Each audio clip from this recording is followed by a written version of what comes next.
session started, what you're going to have an opportunity to do is to take a look at many of the great ideas, suggestions, recommendations that the staff has really taken to heart, those things that you've said, and they started to put together real next steps.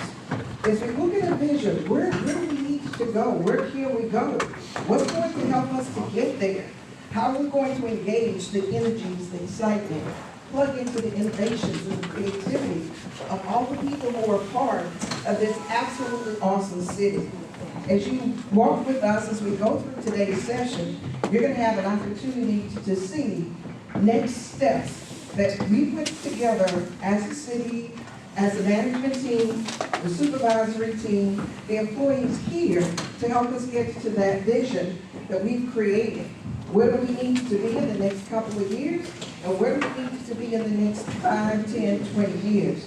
So without any further ado, we're going to get this started with an exciting kickoff that we're going to get from Winnie. Ready? Oh, sorry, okay. I'm not Winnie.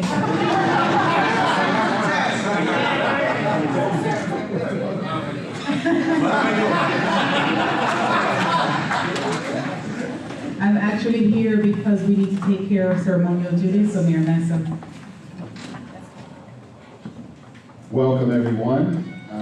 As was stated to me earlier today, actually not good morning again, but good afternoon, I guess we can say.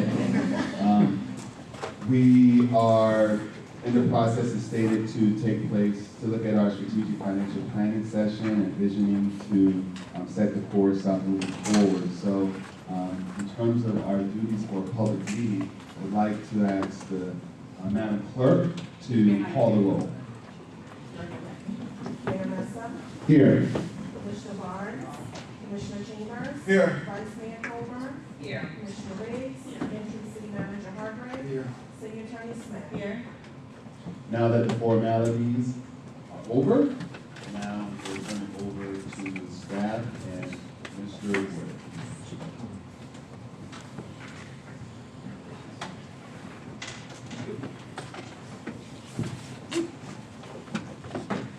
Good afternoon.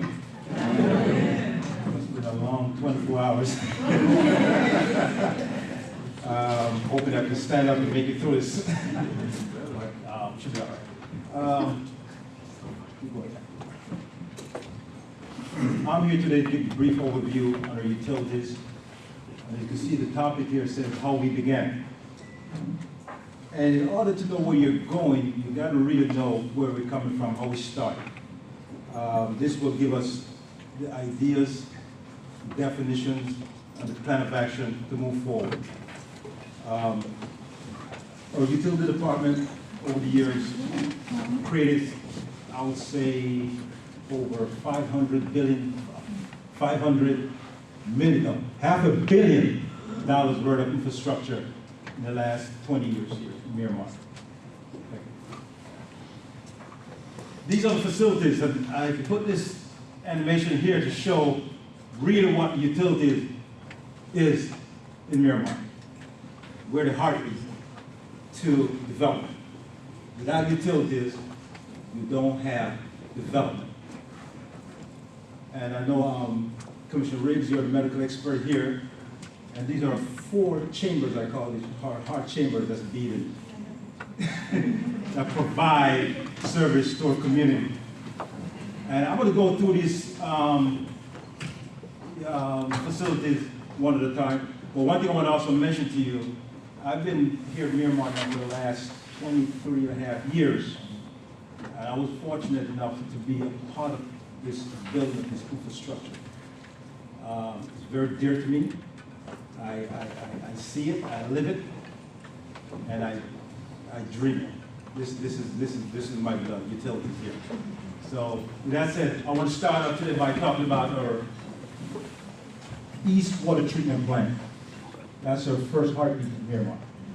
This was built back in the 1950s. It has run its course. We've done upgrades over the years to keep in compliance. But due to regulations and technology, it has come to the end of its useful life.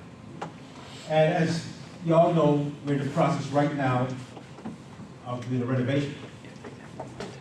This water plant will be the next 21st century water plant in Miramar.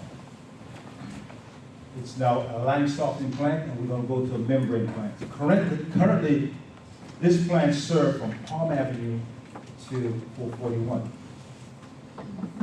Once we're finished with the renovation, this plant, with this water service now, we open up Palm Avenue and be able to feed all the way to the next plant, that's our wastewater treatment plant, which is the same technology. Currently, there's a 4 MGD, MGD is million gallons per day that we serve in the community. The capacity is put up to 6, meaning that redevelopment in East Miramar, we are ready. This infrastructure here, we're ready for anything that's coming along 441, high rise. The impact will be met by this facility here, by this water treatment plant. Next is to the right is our West Water Treatment Plant. This plant was built back in the mid-1990s. This is a membrane plant, and currently do about 10 million gallons water per day. The capacity goes up to probably 12 million. Again, like I said earlier, once this plant is complete renovation, both plants are working simultaneously, put us at optimum performance. Next facility I want to talk about is our award-winning storage tank. I know a lot of folks drive down I-75 and see that structure there. And I drive a lot of the turnpike and I see a lot of water tanks. That's award-winning water tank. There's no other tank that looks like that. I guarantee you that. But first, what we got to understand, when this was first designed, it was designed as a 1 million tank, 1 million gallon tank. But through foresight, the leadership, we were able to create this, make it a 3 million gallon tank. By doing that, if it wasn't for this tank, we wouldn't have a memorial hospital there. This tank provides 3 million gallons of water per day to serve the entire western side of Miramar.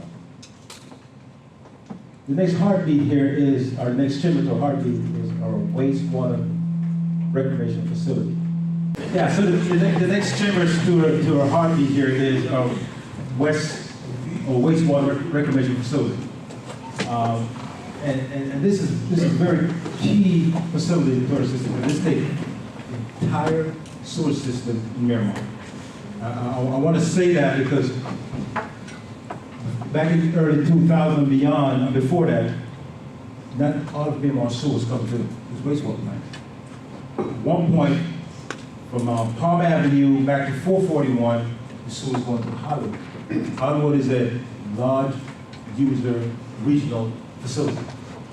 You come past Pembroke Pines, Cooper City, Broward County, a whole bunch of other cities and counties that go to Hollywood. And Miramar was a part of that, and it was fine back then. But again, through leadership and foresight, Miramar decided that we needed control of our utilities. And we were able to divert that flow to our wastewater treatment plant, put us in total control of our utilities. A lot of folks today arguing that they want to get out of the deal in Hollywood, where they're stuck in it. But Miramar was able to work their way and get out of it good move. This plant today also produced reclaim, and that's another big infrastructure in regards to our ecological system in our society right now. We put a less footprint. And what that means is basically we now do probably 4 million gallons a day of reclaimed water. And we're in the process, as I remember last night, it's approved to go across I-75, make it 7 million gallons per day. So the western side of Miramar will be getting reclaimed in the very near future. And also, talking about regulation, I should say this earlier, this utility is probably the most regulated department in the entire city. Due to regulation that's coming down in the year 2025 by DEP. Cities like Hollywood who are now treating their sewer, sending out to the ocean, have to stop. Meaning, no longer can treat the sewer and throw into the ocean. You have to treat the sewer and reclaim 60% of it. Miramar is not a part of that. We're in control of it. So what that does for us, the folks who I mentioned earlier that's all tied into the Hollywood have to somehow identify that they're doing reclaim. We just did, I think it's probably the first deal of its kind where we just signed with Cooper City, 1 MGD of our reuse, $3.5 million. What that does? Well, Miramar is the biggest reuse maker in the state in South Florida. People are knocking on our doors. So we're now talking to other folks who want to buy it. So that's leveraging our infrastructure, or leveraging our wastewater plant right now. Next. Here, I just want to show you the magnitude. While we see the heartbeat, I call these your arteries that go through the city. And this is a water transmission line from Palm Avenue all the way to 196. Here you got your water plant right here, you got your storage tank, and you got your reclamation facility over here. Based on the infrastructure we put in, okay, based on the infrastructure here, if Miramar decided anytime in the near future, if something changed, but right now I think we're stopped at 196, but 20 years from now, 10 years from now, we're ready if we have to go further. I just want everybody to understand that.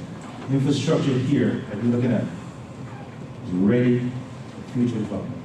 Anyway, next. Now this is the sewer. This is the blood that's coming back to the city. The blood that goes back to the heart of life. This is the sewer that we take from the residents. This network of piping, if you look at it, take roughly 10 million gallons a day back to a wastewater plant. We treat it, and the next slide will show what we do with that. Here's the reclaim that we just talked about here. Everything from I-75 to Palm Avenue, all these neighborhoods are not reclaimed. Again, last night, we were authorized to start the Pembroke Road reclaim project, taking this reclaim to the western side of Miramar. That's going to provide another 2 MGD, 2 million gallons a day to this community, to this western side of Miramar. So, as you can see, we come a long way.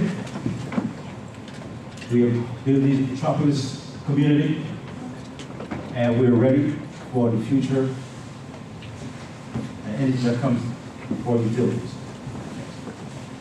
I want to take a quick minute here to go through Miramar. This picture is from before 1990. Just to give you an impact of how we've grown in the last 20, 30 years. As you can see here, this picture here before 1990, obviously. And the only thing that exists on the western side of Miramar, we look up on commerce, country country, and we did 100 here. Next.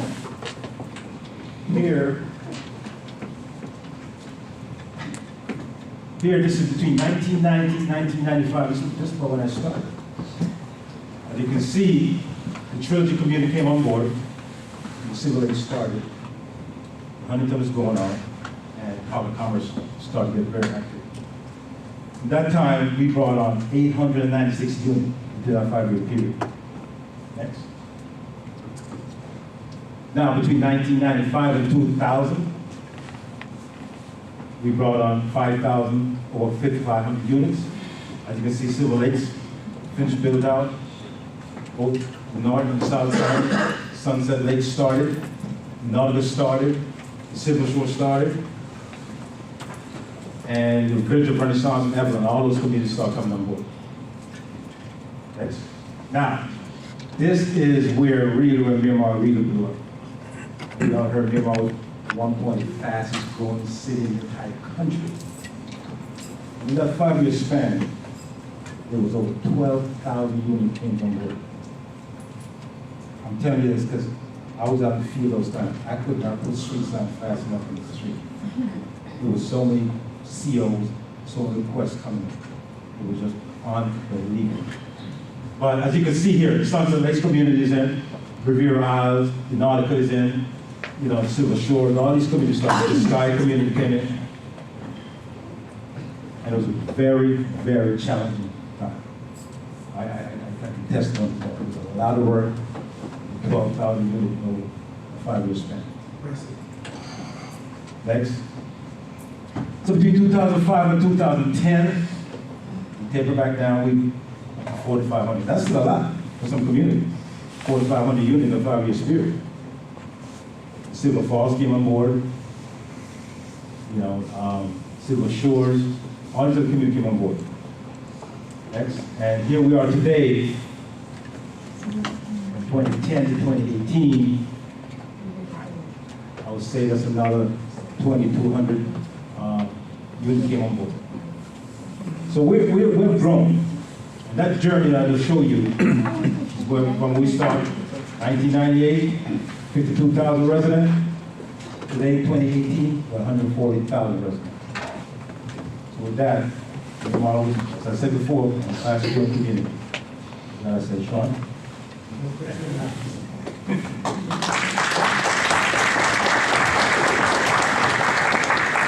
And as Miramar grew, and you saw the journey that we went through, it was important to us to have, when we say that this is where beauty and progress is, and we want to live, work, and play in Miramar, it was important to have the facilities that were necessary to create the quality of life that you needed when you've added thousands and thousands and thousands of residents to your population.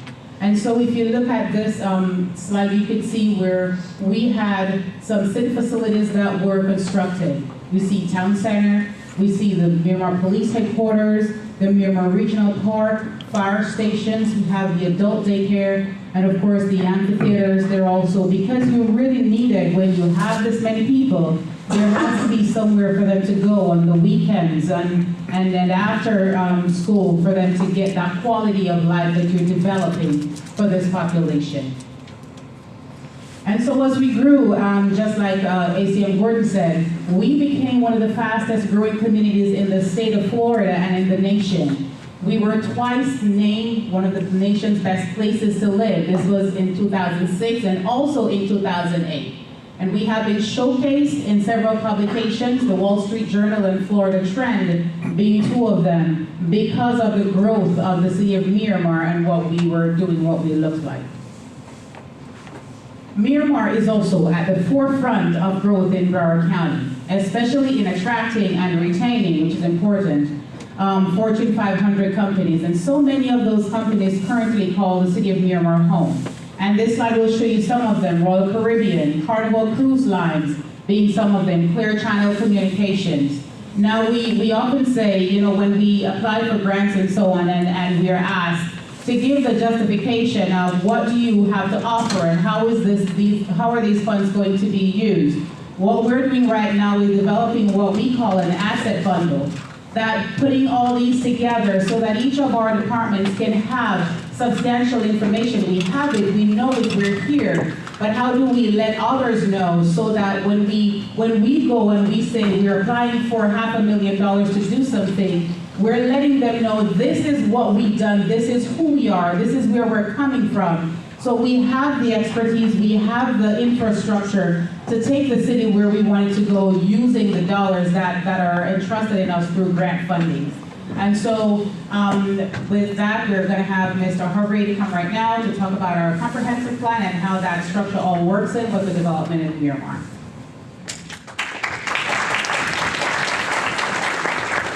Good afternoon. Beauty and progress. As I thought about that beauty and progress, I started thinking about that tree here.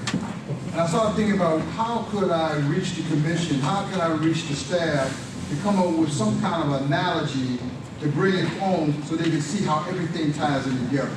And what you have here is the roots the roots of the tree.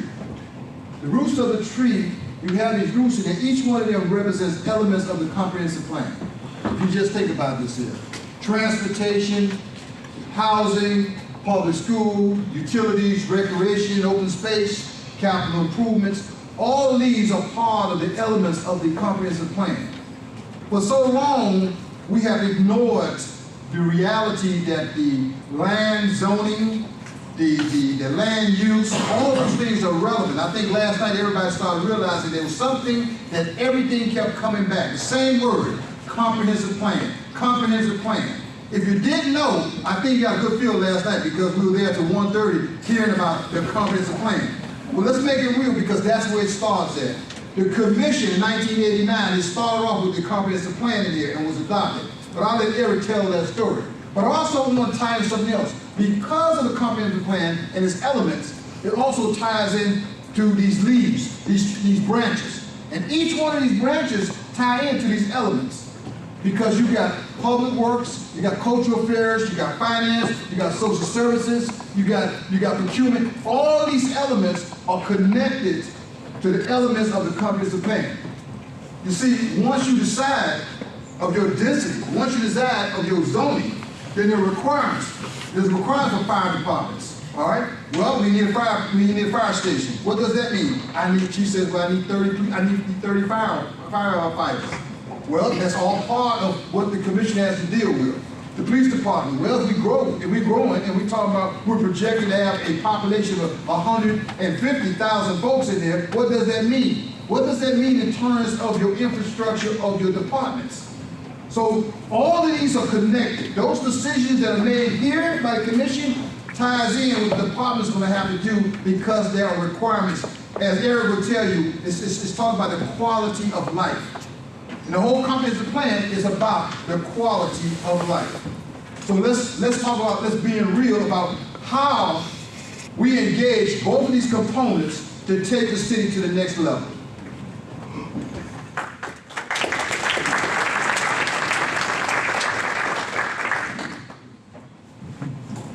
Thank you. Good afternoon, everybody. I'm going to start off with the basis. The basis for the comprehensive plan is the Florida statutes. It's chapter 163. It requires that every city adopt a comprehensive plan.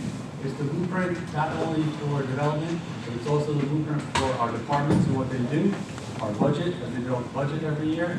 The comprehensive plan guides all of that, and also the capital projects that we went through. So the comprehensive plan, we always talk about the goals, objectives, and policies. And behind that is the data and analysis element that most of us don't see. And the basis of that element is population growth. Population growth of permanent residents as well as the tourists that come to visit our city. The state requires that we do that detailed analysis. We also have to look at all of our facilities, look at the inventory. Do we have enough facilities to support that population growth? And you used to be required to do that every 7 years. So we did those updates in 2000, 2010. The state has since changed the statutes. So now it's cities don't have to do that. It was changing the legislature, changing the governor's office.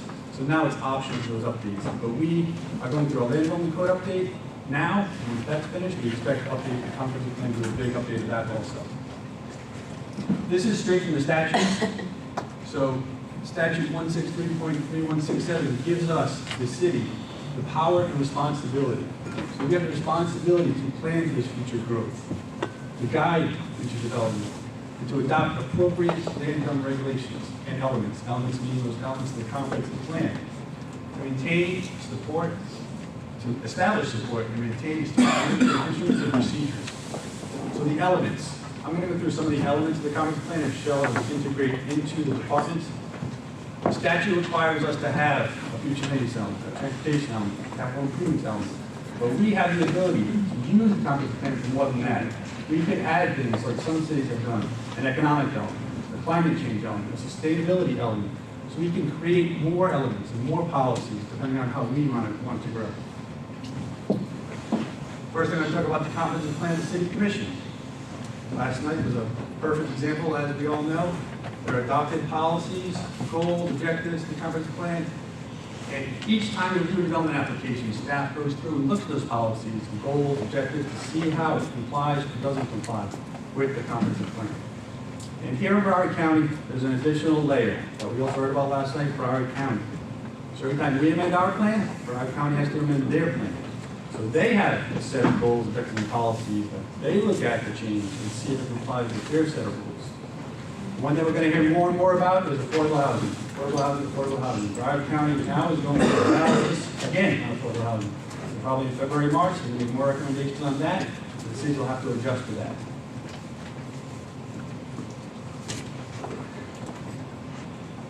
You jumped ahead, that's fine.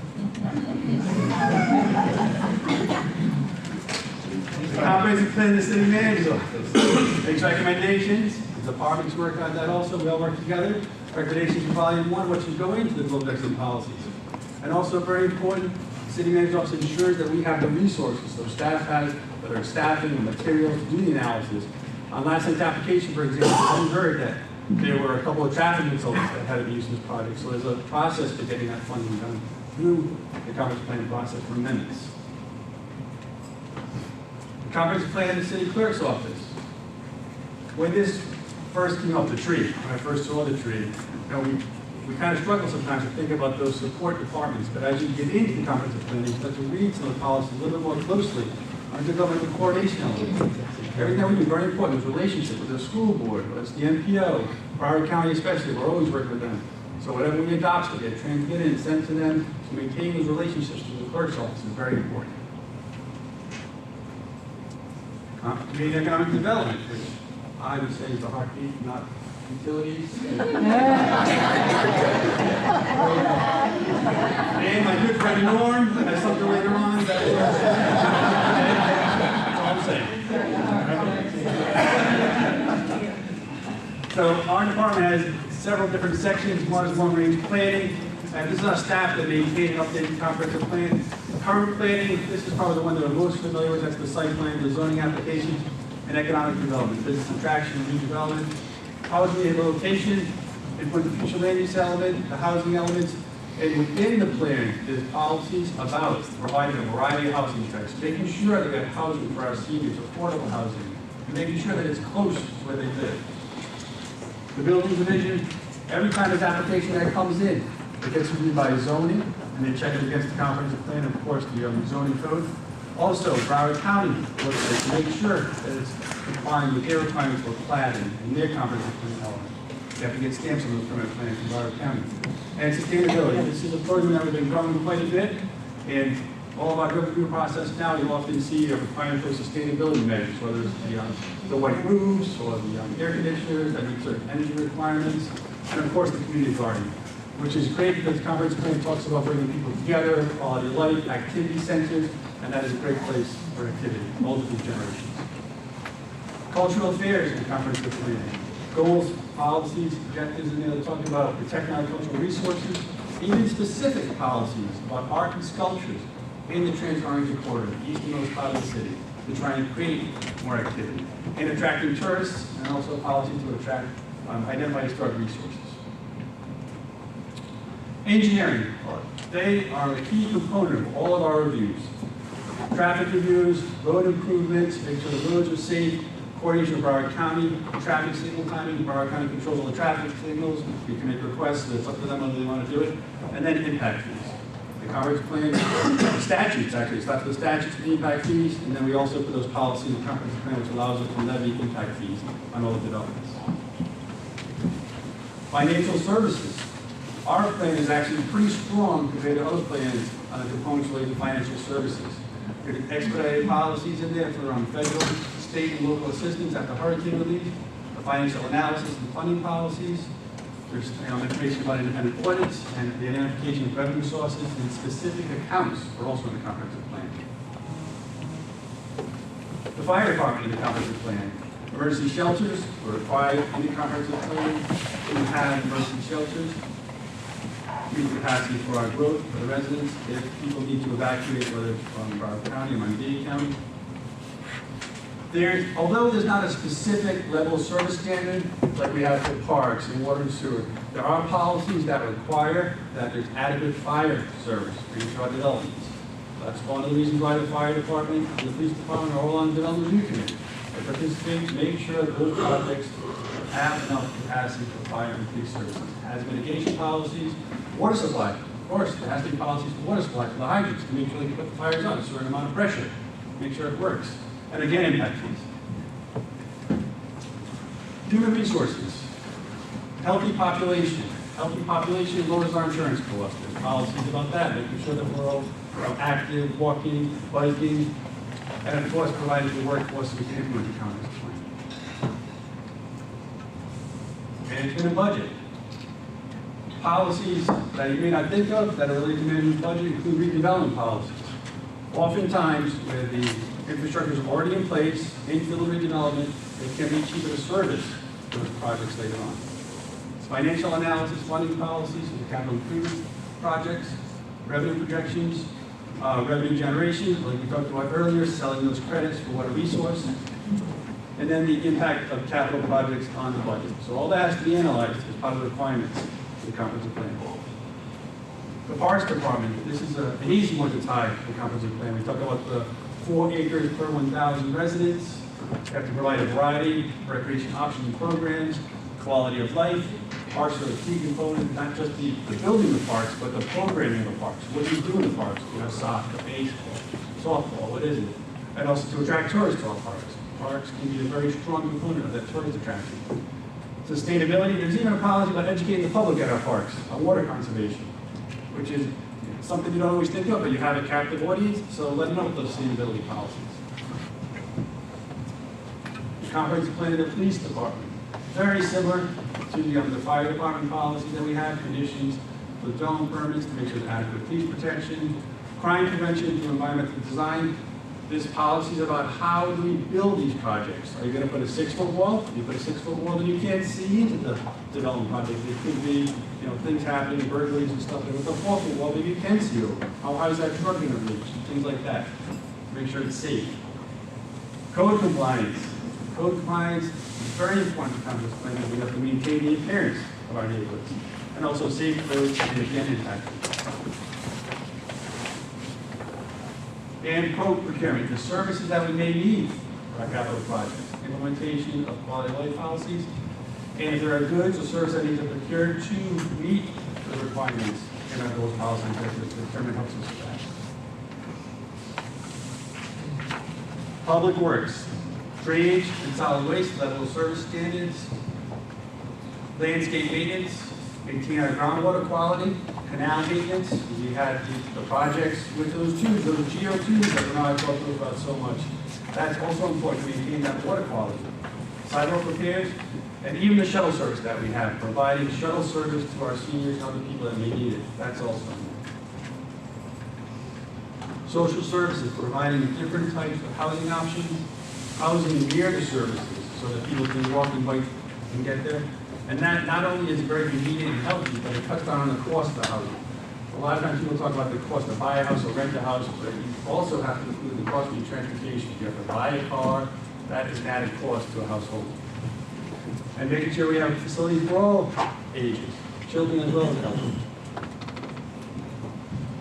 Information technology. Our IT department helps us whenever those facilities, other facilities are being built. Of course, they need Wi-Fi. They need the information technology services to support those buildings working properly. Utilities, we've talked about this one quite a bit. Water and sewer level of service, water conservation policies, welfare protection, reclaimed water, and leak detection. Any burdens that we have to make sure we're not wasting water, there are requirements in the plan for that. Meter replacement, I think Joey brings that one up to Commissioner. This came when it's coming to Commission for the meter replacement, policies on that, impact fees again, and the requirement for a rate study. And now we'll turn over to Naomi.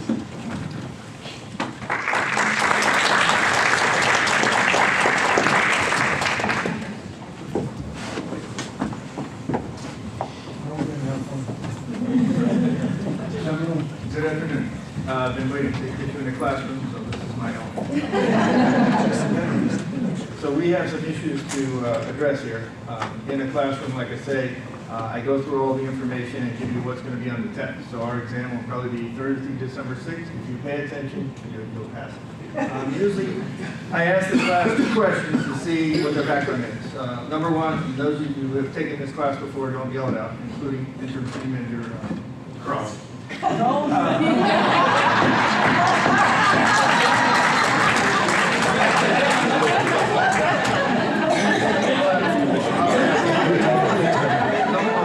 Number one, why did the budget director cross the road?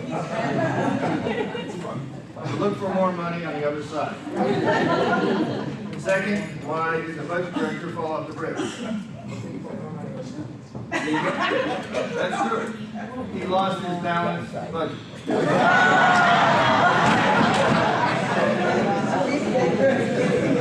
That was for Mr. Barnes, who suggested I start a new career. So if you see me on Netflix, thank you. Okay. Now, in all seriousness, I teach classes usually upstairs because my classes have a wait list because they're very popular, because I entertain them as well as require them to get the work done. So we're here to look at the issues the city faces. On the next slide. Thank you. So you're aware of the non-operational issues. Long-term debt that the city has what it has. It's not going anywhere, so we have to address it. Pension liabilities, what I spoke about, of $187 million, above and beyond what we pay $25 million a year, above and beyond. That's the open-ended liability that is on the city at this point. The other post-employment benefits, about $45 million, and fund balance policies that all of you hold very strongly to the financial stability of the city is very serious. So none of that is going away. So let's get off of spending our time trying to reduce this. If you know anything about finance, the long-term debt now, it would be stupid to refinance now, okay? So some credit is due when the city got a $10 million CIP loan for 2.9%. That same loan now is over 4%. Homeowners who sat and did nothing, 3% loans now are over 5%. And that's not going back for a while. So our long-term debt is done for the next 5, 10, maybe longer years we have to pay. Pension liability as well. I work every day. I get here in the morning, I leave when it's dark. I expect to get my pension. So that's obligated. We can't make it go away. You would have to talk to legal, because people come to me, how can we reduce these? You can't reduce them right now. Other post-employment benefits are contractually obligated, as well as your fund balance. So back there, if we don't do anything, inaction is not an option. Inaction is not an option. We have to do something to address the money we need to pay for those non-operational costs. Now, on the operational side, every year you go through the budget and you're very astute at looking at the things. You all ask very astute questions. And we're covering ad valorem. Thanks to you, we've addressed that for 2020 when the legislation will pass on November 6th. We've addressed the $3.5 million loss. Thank you. Long-term debt payments are going to be increasing. Commissioner Barnes asked about that. Our debt is about $10 million we're paying in the budget, but we swept some funds that were in the debt fund. Next year, in 2020, it'll be $13 million a year. So we have to pay this. They're not going anywhere, like I said. There's no refinancing to do. It wouldn't be prudent. Collective bargaining demands, I won't say. We know we're in that, so that's going to go up. Healthcare costs, we talked about that last night. That's increasing right now in the budget. So until we get a solution, you have to go with the premise that it's increasing. OPEB costs, again, other post-employment benefits that we're entitled to, the current and the long-term. The actuarial show us that we're $45 million short. We keep paying $1 million to $2 million a year, but at the end of 20 years, we'll still be $45 million short because it hasn't been addressed. Thanks to you adopting the budget for 19, we're starting to address that. Pension costs, $187 million unfunded liability. You passed the budget to start paying towards that. But is it illegal to pay more? If we could generate more revenue, we could start paying down these open-ended liabilities that are going to increase. And make sure you understand, we already pay $25 million a year in pensions, but this is an additional $187 million that will owe at the end of the payment time. Public safety needs, we all know. If one county in the United States knows it, it's Broward County. So those costs are going up. Vehicle replacements have been delayed, so those are going to continue.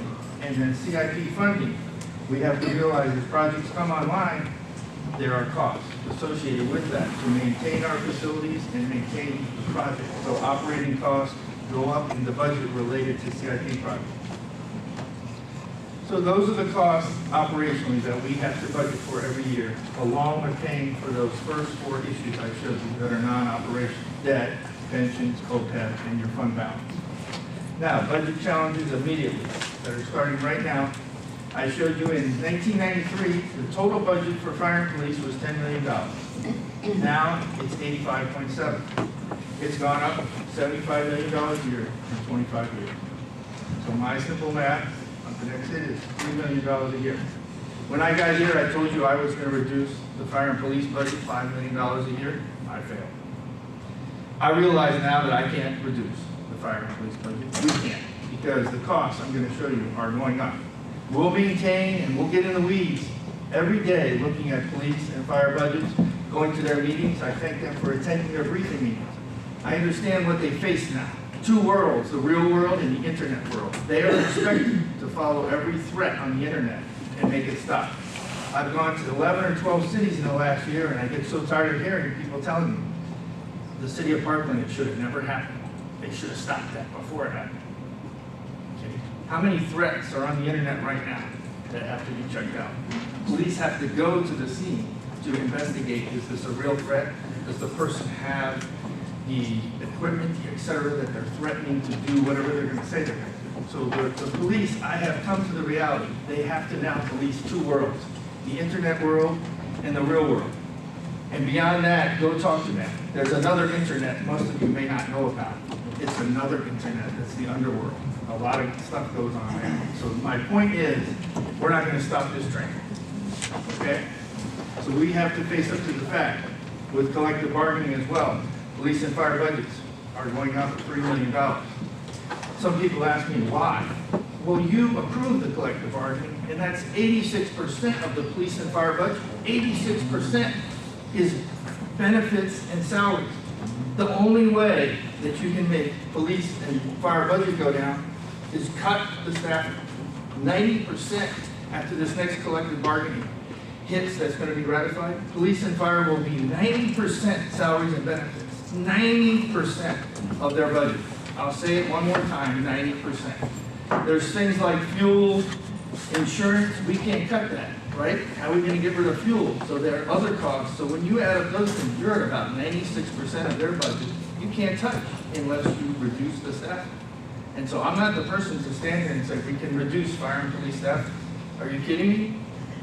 They're going to show you why we're lowest in many cases in the staffing ratio to revenue. The homestead exemption, thanks to you, we're dealing with. We're going to lose $3.5 million a year. The commission has approved to set aside the money for the first year, for 2020. But beyond that, we're going to lose $3.5 million every year. So right now, the gap, besides those other issues I was showing you, is $6.5 million every year that we're going to have to deal with right at the start of every budget. Why? Because police and fire, I'm saying, are going to go up because of the collective bargaining, and the homestead is going to go down. Now, here's the budget model you see. Like in class, I try to show everybody I'm not a know-it-all. I'm just trying to show you can break down things to simple components. No matter what it is, you're building a house, it starts with the first brick. Fire and police, well over 50% of the budget. What makes it go up? Their costs go up. We're paying 2 workforces, the current workforce and the retired workforce. The collective bargaining makes it go up. Year after year, it compounds. The criminal element I just spoke about. How do you not invest the money to curtail that? If we don't, we're going to fall behind, and that's a problem. Public safety required mandates, you know what that is for police and fire, the equipment that has to be replaced. So who am I foolish enough when I got here? I can admit my mistakes. To think that I am some brilliant person that's going to come here and tell you I can hold the police and fire budget flat year to year. And you asked me to do that, and I said I will. I can't do it. I failed. You need somebody else. Send me on my way. You can get someone to stop those forces. It's not me. You need a new budget director who will be able to give you a flat budget year to year and keep fire and police funded the way they need to be funded to protect the city of Miramar. Next, the ad valorem. Thanks to you, we're losing 3.5, but we set aside money of $3 million because of you. So we're one of 3 cities that we're paying for fire and police. I hear a lot of negative things about the budget and the elephant in the room and the police and the fire, but we're paying the only city, and I'll show you in a minute, the only city in Broward County that has an in-house police and fire department that's paid for by your ad valorem and fire because of you. We are the only city. 15 cities outsource it, and they still fail. They outsource it to save money, and they still can't break even, meaning their core revenue can't pay for their expenses. Thanks to you, we passed the budget now. For 2018 and 19, your ad valorem and fire fees are paying for your fire, rescue, and police. Where am I going to fail again? Well, we can't increase the ad valorem every year. And how are we going to chase down that $3 million that police and fire are going to be increasing? So we're not going to balance this. We're balanced for the next 2 years, thanks to you. For 18 and 19, we're balanced, and most likely 20 we will be too. But after that, we're going to fall behind here. So that pressure, fire and police need help. So they need revenue from ad valorem and fire fee. But it's not going to be enough because the ad valorem is going down and the police and fire budgets are going to go up. Unless you get a new budget director that teaches us how to make the police and fire budgets flat. Or you know that 3-letter acronym that people try to outsource it. That's another possibility, but it's not working too well. Again, I'm here to show you what to focus on for the final exam. Component 4, the debt, the pension, the OPEB, the fund balance policies. Let's not waste our time. How can we reduce the debt? You can't. It is what it is right now for the next 5 years. There's no way to refinance it. Okay? That would be a stupid move, I have to say. So we can't do that. The pensions, how are you going to get rid of them? I come to work every day. I expect to get my pension. I'll fight to the death for my pension. So we have to pay the pension. The OPEB, we have to pay it to the pension. You can try to get rid of it for the future. And the fund balance, you all know how important that is. How important is your own credit score? What is the importance of the City of Miramar's credit score going forward when we're long gone? If we impair it now, if we do something like some people go bankrupt and walk away, that ruins your credit for the next 20 or 30 years, sometimes a lifetime. Let's not do that for the City of Miramar. Why do we want to destroy, as the mayor said, what's been built up in a great city? But you can do it fast if you don't watch and concentrate on the right things. Okay, component 3. If you click that one more time, Hector. So, that's where we need to focus. Right there. So I can show it, right here. If we continue to waste our time up here meeting with me to figure out how to reduce fire and police when you're fighting all these things right here, how are we going to make that go down year to year? You're not. So this is not going to pay for this. There's going to be a gap starting in 2021. We're short. $3, $4, $5, $6 million. So where do we get the help? Down here. Now, down here, do you see any revenue?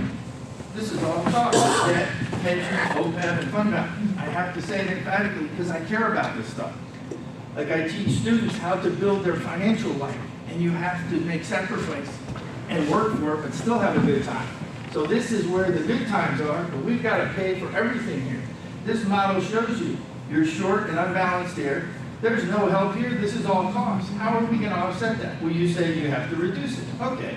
Help me reduce the debt. You can't. Help me reduce the pensions. You can't. Help me reduce the post-employment benefits. You can't. We still have to meet the fund balance policies of committed and emergency. If you can tell me we're not going to have a hurricane for the next 10 years, okay, we'll eliminate the emergency funds. That would be ridiculous. So we need to spend our time right here. How do we reduce these expenditures? And also, how do we increase revenues here? Because there's nowhere else to go. Where else are you going to go to solve this problem? That's what these arrows mean. I need help here. I got to go to here. And these guys, the other costs, they have no money to pay for this, so they got to look up here. We got problems. We can solve them, but we got to get to work here. Too many people are worried about, oh, let's do this, like me. Let's cut this way down. Okay, well, show us how to do it. Sit with the city manager and show us how you're going to restructure fire and police. Sit with fire and police and show them how to save $10, $12, $15 million a year. Okay?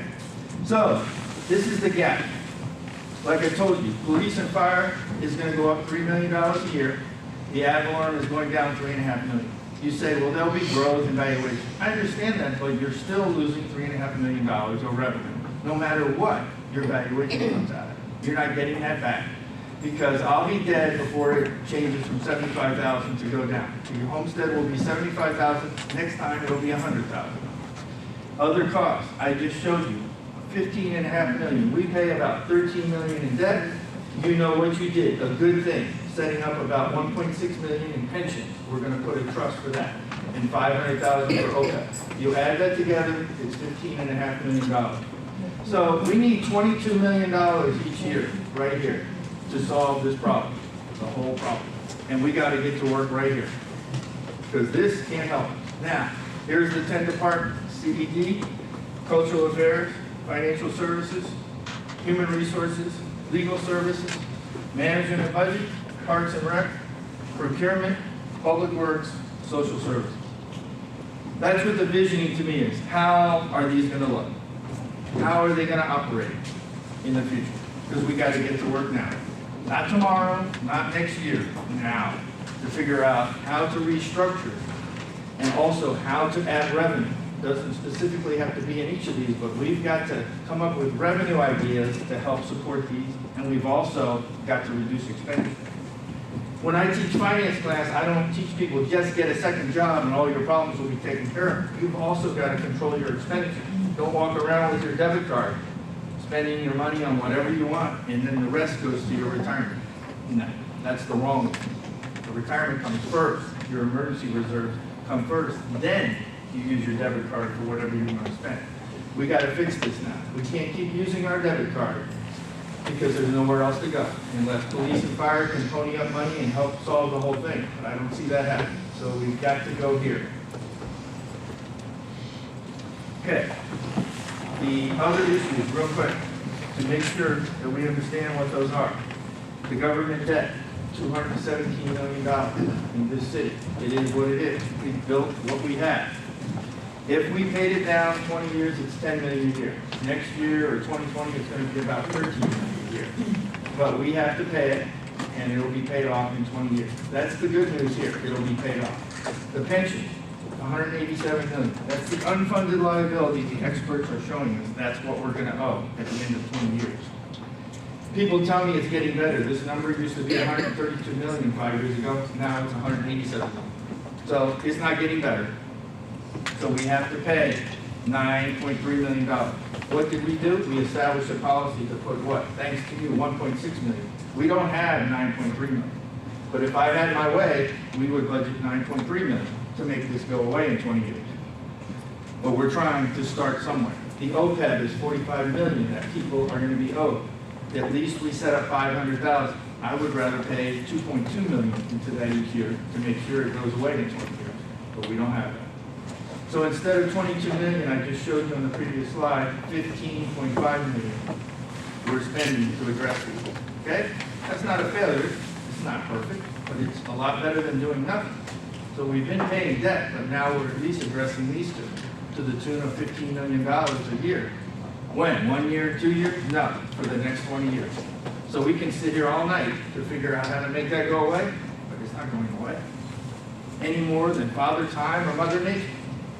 I'm still 6'2" today, and I was that when I was 20 years old, but I still have added 50 more pounds since then. So there's nothing I can do to stop that. And how can we stop these costs right here? We can't. So let's quit wasting our time trying to be 20 years old again. We're not going to be. It's not going to happen. Okay? Now, why do our expenditures increase? Just a number of quick factors. As people come to me, so I get a little frustrated, so I'm sorry. I'm showing you my frustration. We want expenditures to be flat year to year. So go ahead, Hector. Population goes up, as Interim City Manager Hargrave talked about, and Eric. We're over close to 140,000. We were, what, 40,000 20-some years ago. As the population goes up, you have to increase your expenditures to deliver the service. Demands for services go up because you have more users. So they want service, and they want it at a level that you promised your constituents to deliver it at. So it costs money to do that. The marketplace, we all know supply and demand. If there's high supply and there's low demand, costs go down. But it's not always high supply and low demand. When you have high demand and then you have low supply, costs go up. So in an economy, you never usually have the perfect world with high supply and low demand. You have a mixture of both. So we have to address that to make sure that we have funds to cover all the alterations that you can have in supply and demand. Collective bargaining, the demands, the agreements that are now going to be signed. Some people don't realize it compounds year after year after year, and they want to know, why did the pensions go up? Well, you're the ones who signed the agreement to make the pensions go up. Are you kidding? So that's why expenditures go up. That's why salaries and benefits for police and fire are 90%. They used to be 62, 63%. Now they're 90%. They're going to be in 2 years. I guarantee it. Next, healthcare, we talked about, is going up. We can work on trying to reduce it. That's fine. Let's do it. The OPEB, the pensions, they're not going up. The unfunded liability is going up, and we can't bring it down. So this is an open-ended crisis right here. This is a mortgage, and we don't even know what the balance is going to be. We don't even know what it's going to be to pay off. Public safety needs, I don't want to say that again. You need to go to the briefing meetings with police and fire to see what they face on a daily basis. I got educated real quick. Mr. Brilliant, I think I am. I got educated real quick going to see police and fire and what they face. They brought me back to reality. Technology concerns with CJ, probably as important thing as you can have. Technology. If they take over and we have problems with our technology, just like a hurricane, it brings us to our knees. It stops an organization or a city if your technology is compromised. CJ, the IT department does a great job, but they have to keep investing to keep up with that. Because there's somebody working harder than the 14 hours I'm here at the city every day, just like you. They're working to undo what we're doing. And if we don't invest and keep up with it, we're going to have big problems. Further expenditures, crime, next, special events, which are important, but there are costs involved to do that. Inflation, the time value of money. You can't stop that any more than Mother Nature or Father Time. Tariffs are now affecting all of us in terms of we don't even know what products will be increased due to tariffs. And it looks like that's going to go on for quite a while, a number of years forward, even if you try to undo what's being done now. So how do we hold off all those forces? We tell Hector not to go so fast. But go back, and if we do that, how do we hold off all these forces? Well, you don't. We have to deal with them, just like the pensions, the OPEB, and the other costs with debt. So who am I to fool you to think that we're going to stop all this? So your budget is going to be higher 5 years from now than it is now. You just have to face that fact. Doesn't mean we can't get a lot done. Okay, next. Here we go. There's a lot of numbers, but our city, right here, Miramar, this is the ratio of police and fire to the ad valorem that fire fee I was talking about. Parkland increased their budget, so they have ad valorem and fire fee coming in at 130% of their cost. They're more than adequate to pay for it. Coconut Creek, just over 100%. Miramar, for 18 and 19, pay for it. Balanced. Your public safety is balanced. The other 28 cities, they can't get it done. 15 of these cities outsource it with some combination of BSO. Parkland, I know it very well. They outsource their fire and police, and they're able to pay for it. Coconut Creek outsources their fire. Guess what? In 2 years, they'll be under this line because they won't be able to keep up. And we won't keep up. So maybe one city, who knows, but the other 30 cities are not going to be able to pay for themselves with fire and police, with your ad valorem. So we have to figure out how to solve that in the other area of the budget. Okay? No debt and debt. Here's Miramar, $13 million a year of debt we pay. $13 million, Oakland Park, Parkland, Southwest Ranches, Pompano Beach. Pompano Beach just did a millage offering of debt.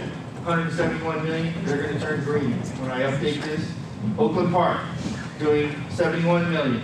Next to the Funky Buddha Brewery, they're going to revitalize. that downtown? So they're gonna turn green. 3 cities are left: Miramar, Parkland, and South Coast Ranches. Only 3 cities, that's it, are what? That don't have debt notice. Only 3 cities. The other cities, 1.5 million they pay, right? We pay $13 million a year. $13 million a year of stress on the budget. Nobody else does that, but we do. If we didn't have this configuration that we have now, if we had issued GOB bonds to pay for that $13 million of debt, the citizens would be paying a debt millage of 1.3323. The City of Miramar's operating millage, though, that we have to budget for would be 5.78, not 7.1172.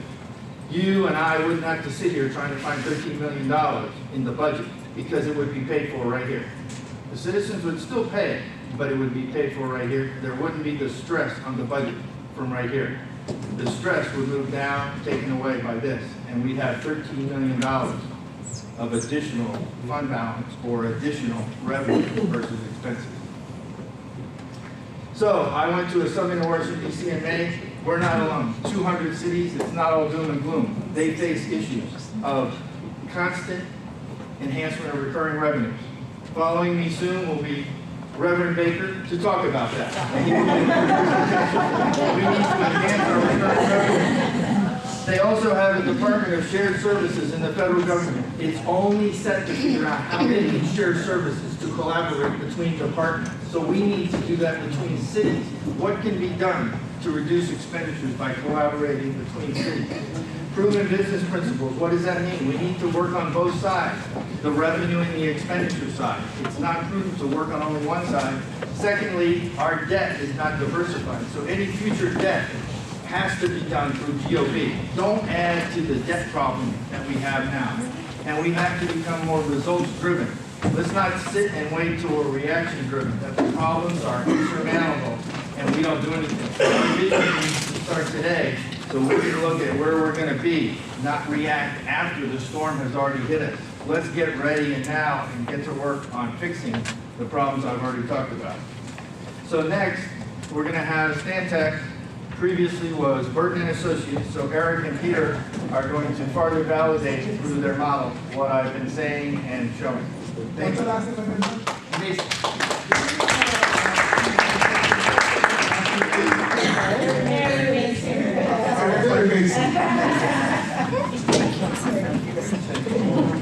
Good afternoon, members of the commission, members of the city. My name is Eric Van Malton. I'm a senior financial consultant for Stantec. With me today is our senior consultant, Peter Napoli. He's my right-hand man and he's going to be running this financial model. You have some slides in the presentation that are simply addressing what we're going to be talking about here, but we figured it'd be more beneficial to open up the actual model that the city paid for last year for us to develop and start using it instead of a little bit. I would like to preview, keep in mind that this model was developed the prior fiscal year when we were contracted with the city, so it doesn't have your most current numbers in it. But the overall message we're going to portray, which is essentially just trying to visually represent what Norm was just saying, still exists in the projection over the next 10 years and the challenges that the city faces. It's going to be no different than where they were a year ago. But we are going to layer in some of the heavy work we did this year to help correct some of the issues. As a brief update to those who may have not seen this and a reminder to the commission of what this is. It's a 10-year financial model of the City of Miramar's financial dynamics. It includes every line item of revenue and every line item of expenses projected over the 10-year period in collaboration with Norm and his staff to figure out your overall expense escalations for salaries and healthcare and pensions and OPEB and all these things that Norm was talking about. Debt obligations, capital improvement, vehicle replacements, all of these are included within the 10-year projection. And it's compressed on this control panel, as we call it. The big thing to pay attention to here are these two graphs. These are the answers.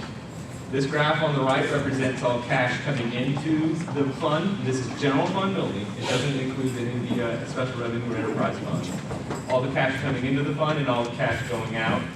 To the extent that the cash is in is greater than the cash out, you have a fund surplus. To the extent it's the other way around, and you can see in this baseline projection, it's a deficit. And to make a deficit work in the general fund, you must utilize your fund balance, which is represented in this graph over here. This black line represents your 12% reserve minimum target as adopted by the city. And in a sustainable 10-year forecast, we would show the top of these bars at or above that black line in every given year period. Unfortunately, this is where we left off last year when we did this analysis the last time for the city. And while we've updated some of the numbers for your fiscal year 19 budget, you can see starting in 2021, you have a lot of options to go play forward. But I want to show you how the model moves around before we get to the discussion a little bit further. The general convention is in this panel, the blue bars and numbers represent an active scenario. So whenever I change something, you'll see those numbers and bars move around. And the gray represents a static scenario that we saved the last to essentially test what the difference was between the scenarios. You did some great work this year. We understand it. You adjusted your millage from 6.7 approximately by a little bit of a hair over 7 mils. And Pete's going to add that in there, and you'll calculate. You'll see now the blue bars have jumped up.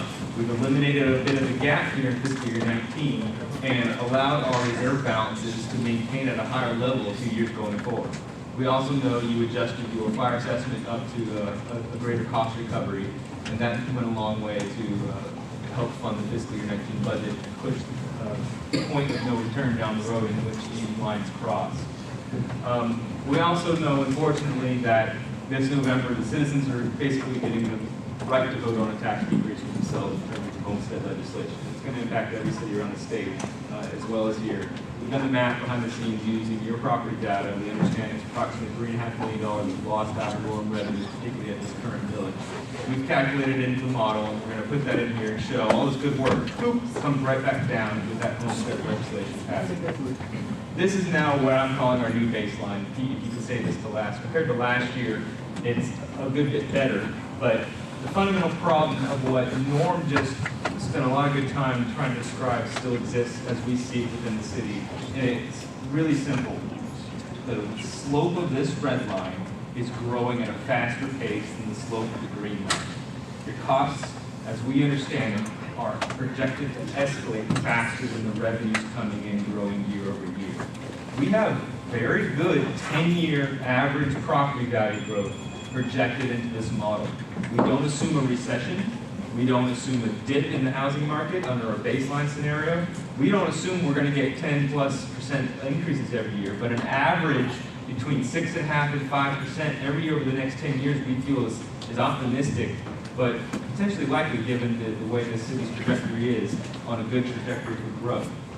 Despite that strong growth in ad valorem revenues and all associated other revenues that would grow with population or development within the city, that slope of the green line of the best scenarios, we can't find a way to make that grow as fast as the slope of that red line. What is that slope of the red line? Of course, you have all the debt obligations. Your expenses are going up in terms of salaries and operating costs. And as Norm has pushed the point home many times before, most of those costs within the general fund are personnel. And those personnel costs go up by the negotiated salary increases, pensions, health care, and so on and so forth. You can see here, this model is assuming year over year, these are the annual increases to the total budget in the general fund based upon the known escalation factors of costs that we work through with your staff. Of course, the revenues are not growing that much as combined with your ad valorem, fire fee, and all the other major revenue sources of the general fund. They're going more at around a 3% pace. So when we come here and boil this down to what does this mean? And what does the city need to do, in particular the commission, to be mindful of as you go into this next year and all of the coming years over the next 10 years to help manage the financial dynamics of your general fund, is to just do what you can to contain the growth of the costs, to help manage those revenues to go as fast as they can within your control. We're not suggesting at all to keep climbing that millage year over year. You have a cap of 10 mil and it's politically unfeasible to do so. But you do manage these costs in a way that can be effective. We've done the math behind the scenes. I'm going to let Pete override all of the good work we've done with the individual cost escalation factors and said, what if this budget could only grow limited to 3% a year annually? And that doesn't.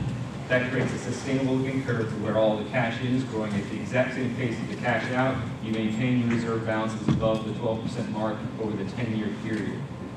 That's easier said than done. There's a lot going on into the reasons why that is not 3% year over year going forward.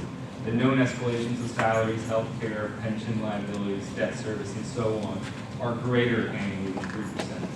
So that, to us, as an independent financial analysis, cost containment of growth is the issue. I want you to pull that back out, and I want to demonstrate one other thing. If we let the costs grow as we expect them to, the average of this is about 4.7% a year. We discussed this prior time I've said here before you. What if we just reduce costs within the city? Norm said, what if I could just reduce public safety costs by $5 million a year? Is that even possible? Probably not, but what if?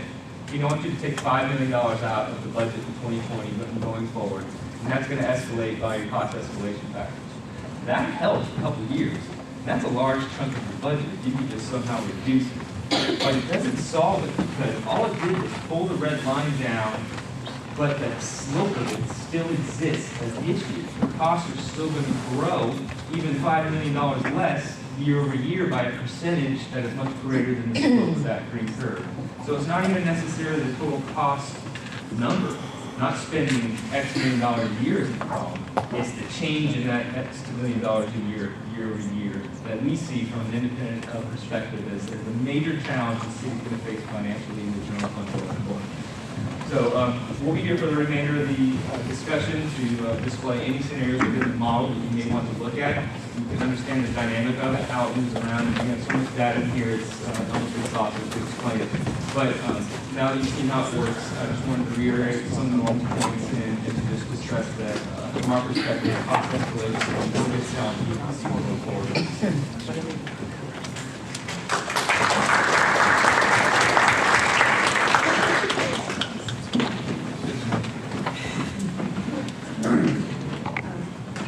Good evening, everyone. And since Norm has taken up my time, I will postpone my class so next session. So therefore, you will not have an attendance.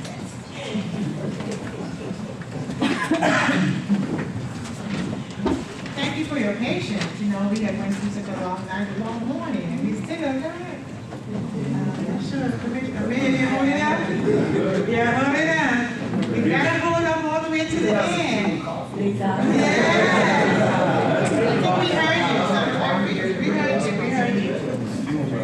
Okay, so my discussion this afternoon will be on the comprehensive annual financial report. You receive this report each and every year, but do you understand it? Do you understand it, Mayor? Yes. Can I quiz you on that? Oh, good try. Okay. So, in analyzing our comprehensive annual financial report, I want you to look at it from 3 different perspectives. Near-term financing, our financial position, and our economic condition. And it's a nice little game. So, Mayor, I challenge you on that.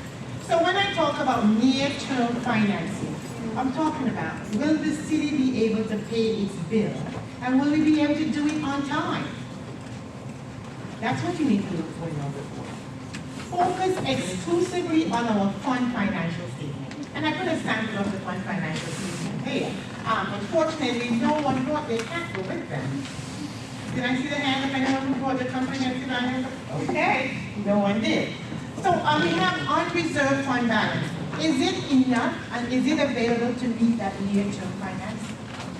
And it's important that we have enough, I mean enough, in that unreserved fund balance. So, to meet those unexpected and anticipated budgetary shortfall that Norm said, and as a consultant demonstrate that we may meet in the future, any disaster that may come up, we just had Hurricane Michael. Would we have been able to sustain another one after Irma? I don't know. And other contingencies. But just how much is of the unreserved fund balance is enough? How much is enough?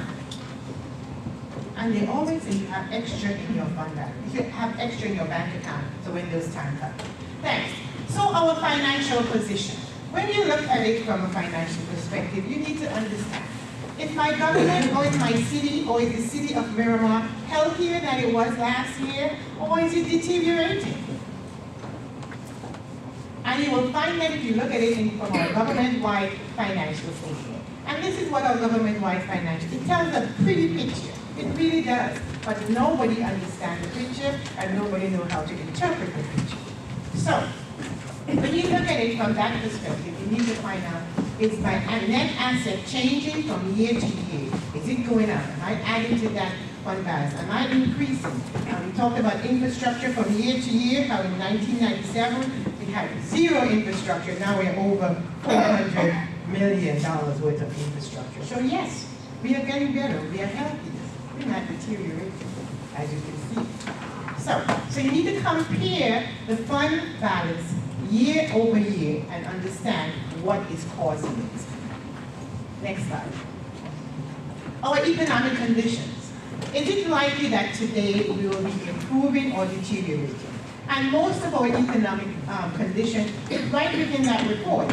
But do we look at it? It's in our statistical section.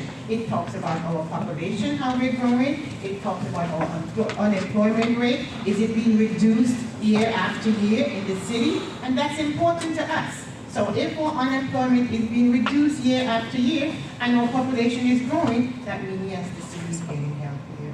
And we can pay those ad valorem that they ask us to. Next slide.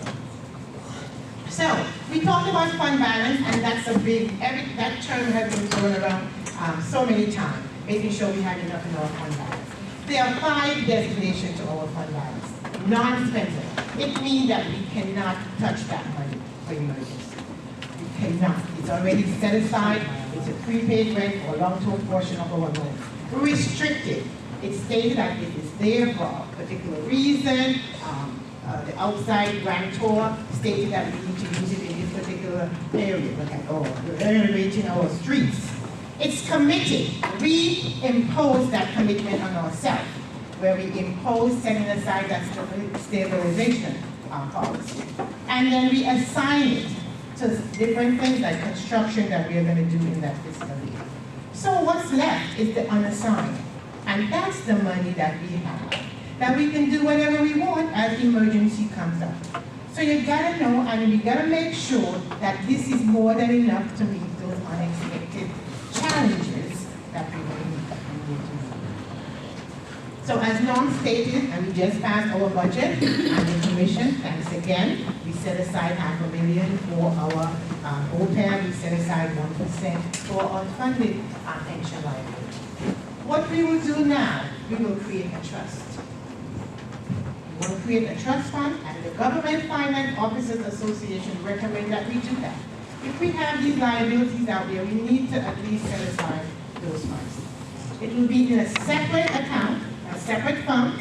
Over time, that will bring the total cost of providing those post-employment benefits. Next. So this trust was set up by IRS under Code 115 that stated it is irrevocable. Once we set it up, we cannot go back in it.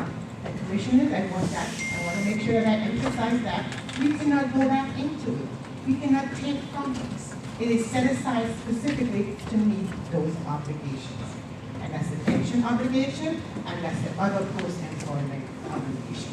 It cannot be commingled with any other fund. So it cannot be used for that unassigned portion of your fund balance. It cannot. It is set aside. We said FY 2020, Mr. Budget Director, please set aside another 2%, and that's exactly what we will have to do. Next slide. So here is the one that we will be implementing in the next couple months. $1.6 million for our pension and $500,000 for our OPEB. Awesome stuff.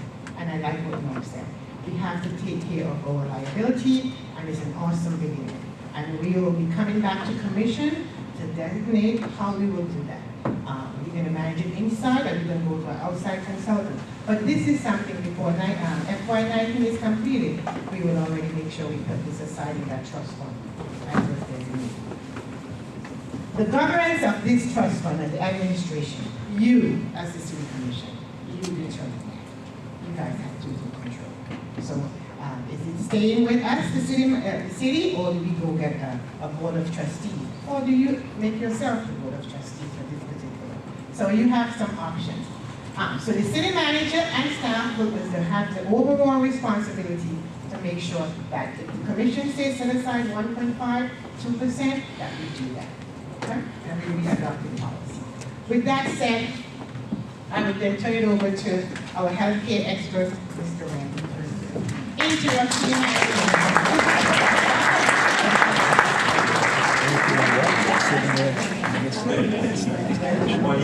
All right, good afternoon, everybody. So, all right, we spent an hour and a half talking about numbers and charts and graphs. Shake it off, right? We're going to take a little bit of a different track here. Human resources is a social science. It's not money. It deals with money, it affects money, but what we really deal with in human resources is policies, procedures, collective bargaining agreements. What do these things do? They're designed to control behavior, modify behavior, establish a culture that keeps people wanting to stay employed in the organization. Those things drive costs. So let me give you some quick numbers. I said numbers, not money, right? To give you an idea. So the city last year, 2018, had about 1,100 full-time employees, okay? We had about a 5% turnover rate. 5% turnover. So that's about 55 people separated from the organization, full-time. When you back out those that retired, that's about a third of that. So we're at about a 3.5% turnover. What does that mean? That means people don't leave. People come into this organization, they seek employment in this organization, they don't leave. They want to stick around. This is a good place to work. On the other side of that, there's a cost. Cost always escalates. Like Norm said, every year, collective bargaining agreements, cost of health care, cost of pensions, salary increases. These are things that are just part of doing business. So the question is, how do you contain those costs? So we've already heard about all of these models and different ways and different things you have to slice and dice to figure out how to do that. Healthcare is one of our major costs that we have on the employee side. 70% of our operating budget is employee costs, salaries and benefits, which includes healthcare costs. Our health insurance contract, $15 million last year, about $16 million this year, is about 8% of our operating budget. It's the single largest service contract that this city enters into on an annual basis. So, how do we control that? How do we contain that? How do we modify our behavior so that the cost that we know is an ever-increasing cost? If you track anything in life, if you watch the news, if you pay attention to things, health insurance is one of those costs that's just going up. So what we're going to do very briefly is walk through a little bit of the history of healthcare, things we need to consider, where we're going, the decisions we have to make, and what our vision is to do just that. How do we contain some of these costs? So a little bit of history on healthcare. Going back to the 80s, privatization became the way of healthcare. Under Reagan, Medicare diagnosis, and this is really important, the way Medicare paid, they paid by diagnosis instead of treatment. Everyone else followed suit. All the private carriers followed suit. In the 90s, healthcare costs continued to rise, and managed care became the way of the business. What's managed care? Managed care is you go to an HMO, you have an HMO, you have to be a primary physician.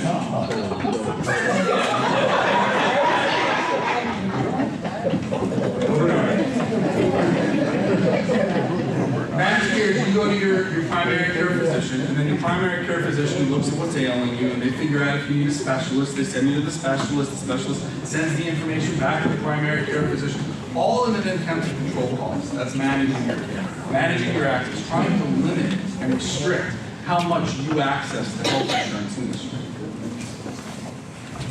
2000s, healthcare costs continue to increase. What else do you know now that you didn't see 10 years ago, 20 years ago? Now you see advertisements all the time on TV for drugs, for prescriptions. What's going on there is that the industry, the pharmaceutical industry, knows that if they target us, the consumers, and say, hey, we have this new fancy medication that's going to fix some of your ailments, let's take that medication and get you, the consumer, to go back to your doctor and push your doctor to prescribe the medication. Right? These things all drive up costs. And then the biggest thing, Hector goes too fast. The biggest thing is the Affordable Care Act, right? That Obamacare. That changed the name of the game. Whether you like it or not, it changed the name of the game. Okay, excellent. So this is just a real quick graph to show you what I'm talking about. So GDP is a way of gauging how much money is in the economy, the value of things, and it gives you benchmarks. So you can compare over time how much things have cost. That's the red line. Bottom line. I'm colorblind, so I just look at the bottom. Green. Right? Green. There you go. That's GDP. Healthcare is the blueprint.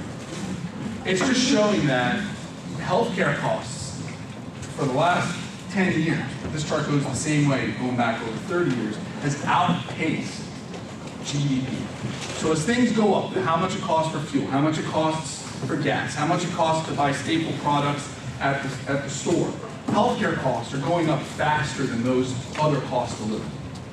Next slide, please. Okay, that's me.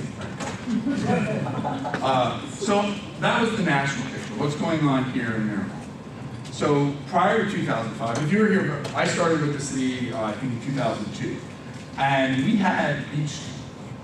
For those of you that were around back then, Beach Street was this great network. You know, you got hired by the city, and they told you, well, you can get on the PPO or you can get on the HMO. And even if you don't know anything about PPOs or HMOs, you know the PPO is supposed to be better, it's more expensive, it's more the Cadillac, so let's go with that. It didn't cost the employees anything. Employee only was covered completely by the city. So I was 22, I start with the city, don't have kids, not married yet, I'll go on the PPO. It sounds better, it doesn't cost me anything out of pocket, so it's the same free that the HMO is to me as the employee. So why don't I just join them? That was kind of the way things worked. And you had Beach Street, you could go to any doctor you want, anywhere in the country pretty much was on that network, and the costs were very, very small. That was what you experienced as an employee. The city experience was out of control costs because the utilization on that network, buying into that network, using that network, wasn't what you really needed. Most of the employees could have gotten by perfectly fine on the HMO, not even known the difference, gone to the same doctors, gone to the same prescriptions, and it would have cost the city significantly less because you didn't need the other benefits of the PPO, like out-of-network benefits and stuff like that. But we weren't managing that. We weren't controlling that. So in 2005, the city goes out to bid, and we say, the other thing is we were self-funded, which means that we were absorbing the risk. So all that money sitting on us. Every year the budget department has to say, okay, how much money is health insurance costing us? Let's make sure we've got enough money sitting in a fund with a ceiling, a stop-loss ceiling, which we'll talk about in a minute. And then all that money kept growing. We need more money out of the general fund, out of the utility fund, and the other funds to pour into that to cover the cost. So they said, let's go out and let's look at going fully insured, which is like what you do with your car insurance. You go out, your car insurance is based on how many accidents you have, how many tickets you have. That risk is absorbed by Geico or Progressive or whoever the insurance is over their book of business. They look at everybody else who's got insurance, paying them into their company, and they say, well, based on your experience, we're going to give you this premium. And the better you are of a driver, the less accidents, the less access, the less utilization of their insurance, their product, the less it's going to cost you. Because it costs companies. So that's fully insured. So we looked at doing that for the city. So we went out to bid in 2005. The city commission ended up going with Cigna in a fully insured model. And it cost about $6 million. Next slide. So, getting up to today.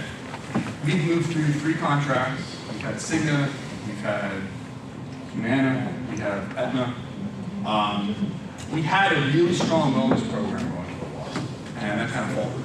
Wellness program, what that does is it drives the employees to be cognizant, aware of your health. We can't all look like CJ and the IT guys. Okay? But we should try. Okay? Thank you.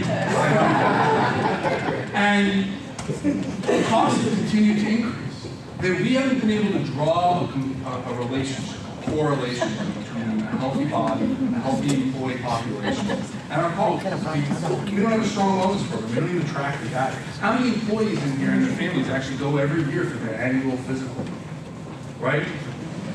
Bro, I'm asking you all want to look good. Still only have who knows their number? You know, these are important things.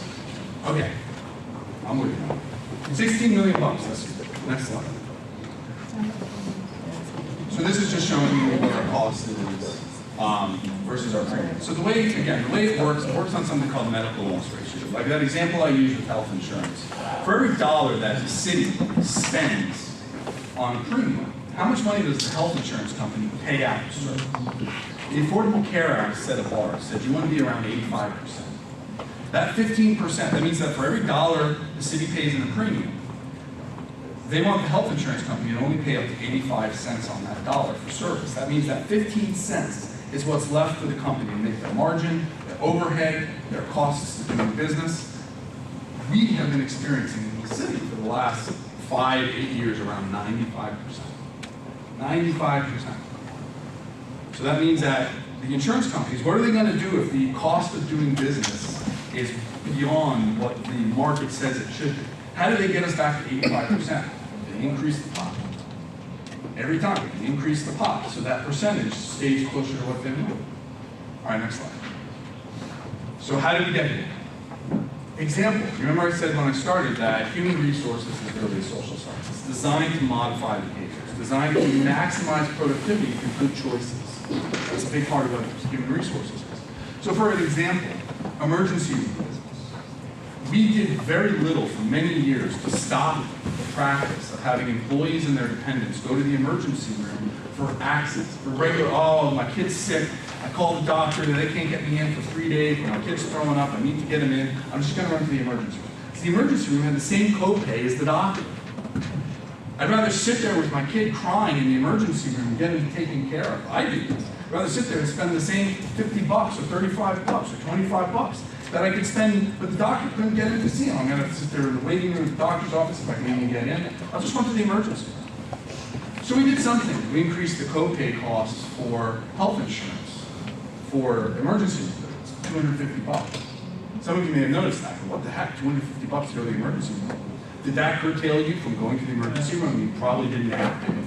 So the idea, how can we control some of that behavior so that we can make the access appropriate?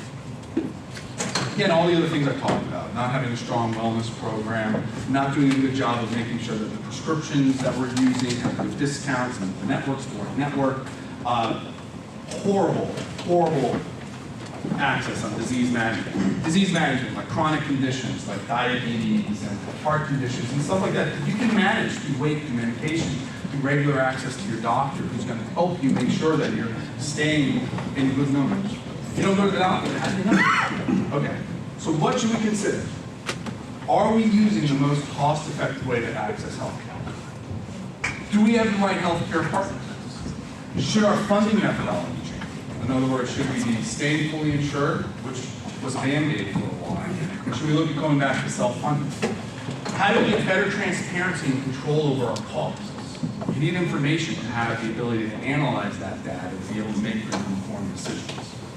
And then how do we engage everybody? How do we keep you knowledgeable of what's going on, how you should be using your insurance to stay healthy and get the access you need? And then how can we get easier access and quality to the health that we want, the healthcare we want?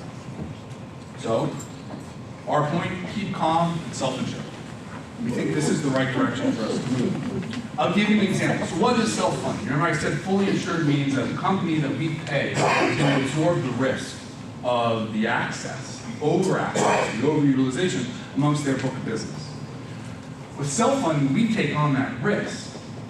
But if we take on that risk, we also put on layers of protection through education, through a wellness program, through better networks that give you better access to what you need, an on-site clinic. So you can go to the doctor here and not have to drive to doctors outside the area where we have a doctor on retainer who's going to see you and cover everything, like plenty of cities do, like West Palm Beach and Plantation and Fort Lauderdale, and a slew of other cities I can tell you about, where their costs are controlled. They do well, and they have an outside market. They still have a network, so you can go to the doctor anywhere you need to outside the area.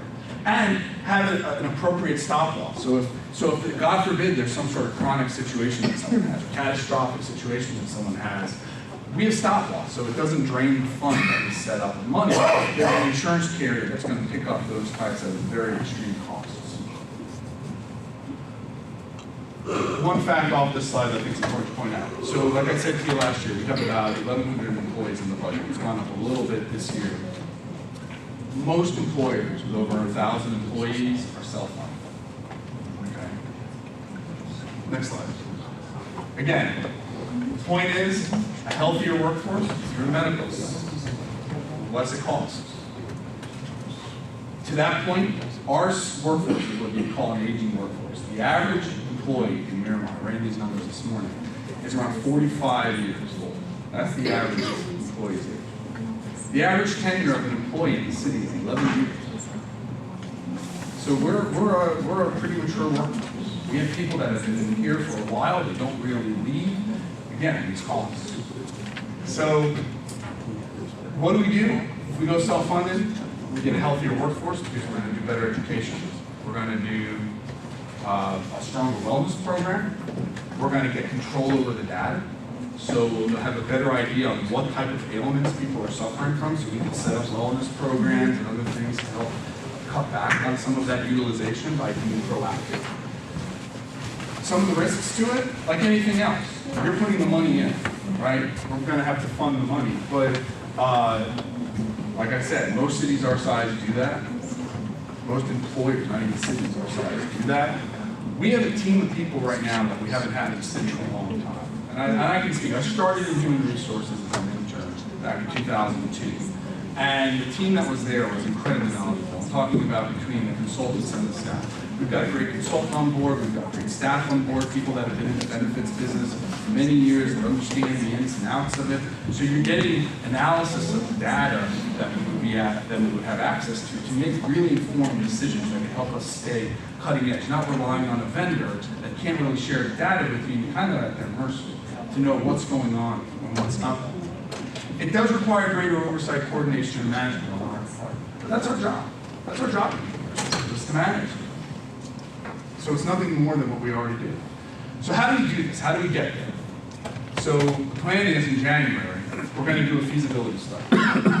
Feasibility study is going to look at the market and tell us actuarially how healthy we are, what does our situation look like? Are we postured yet to go out on the market to be self-funded? What's the outlook look like for us from the hard numbers?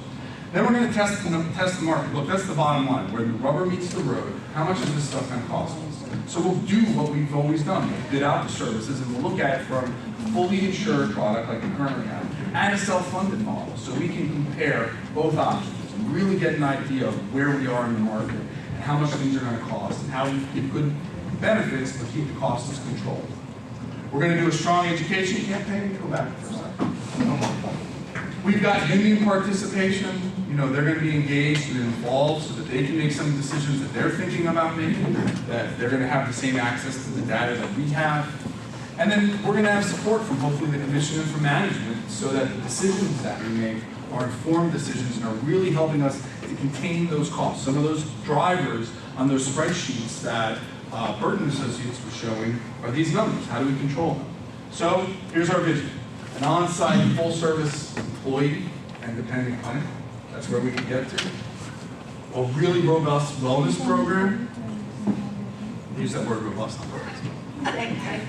A strong out-of-area network, so that if you don't have access, if you don't live in the area, or if you live out of town, you need to work, or you're on vacation, or wherever, you still have access to the same doctors and hospitals you would want to out of the area. A comprehensive prescription plan that has the proper tiers based on our utilization and our access, so people are getting the prescriptions and the medication they need, but we're not paying for stuff we don't need. And a more engaged workforce, you, me, all of us, having a better idea on how to look more like CJ and less like me. CJ. There's a romance. You'll get a print.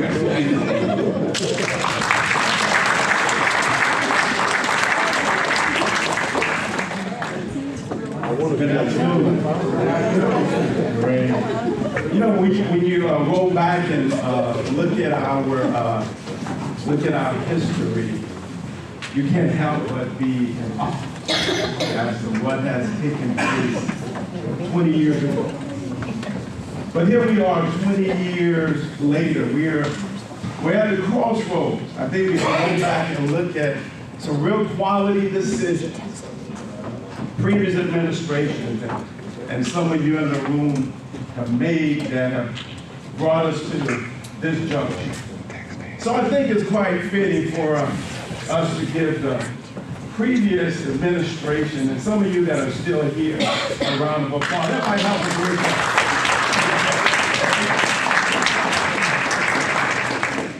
out. You know, when the interim manager took over, he came in the room and he told us this is going to be a paradigm shift. How many of you remember that?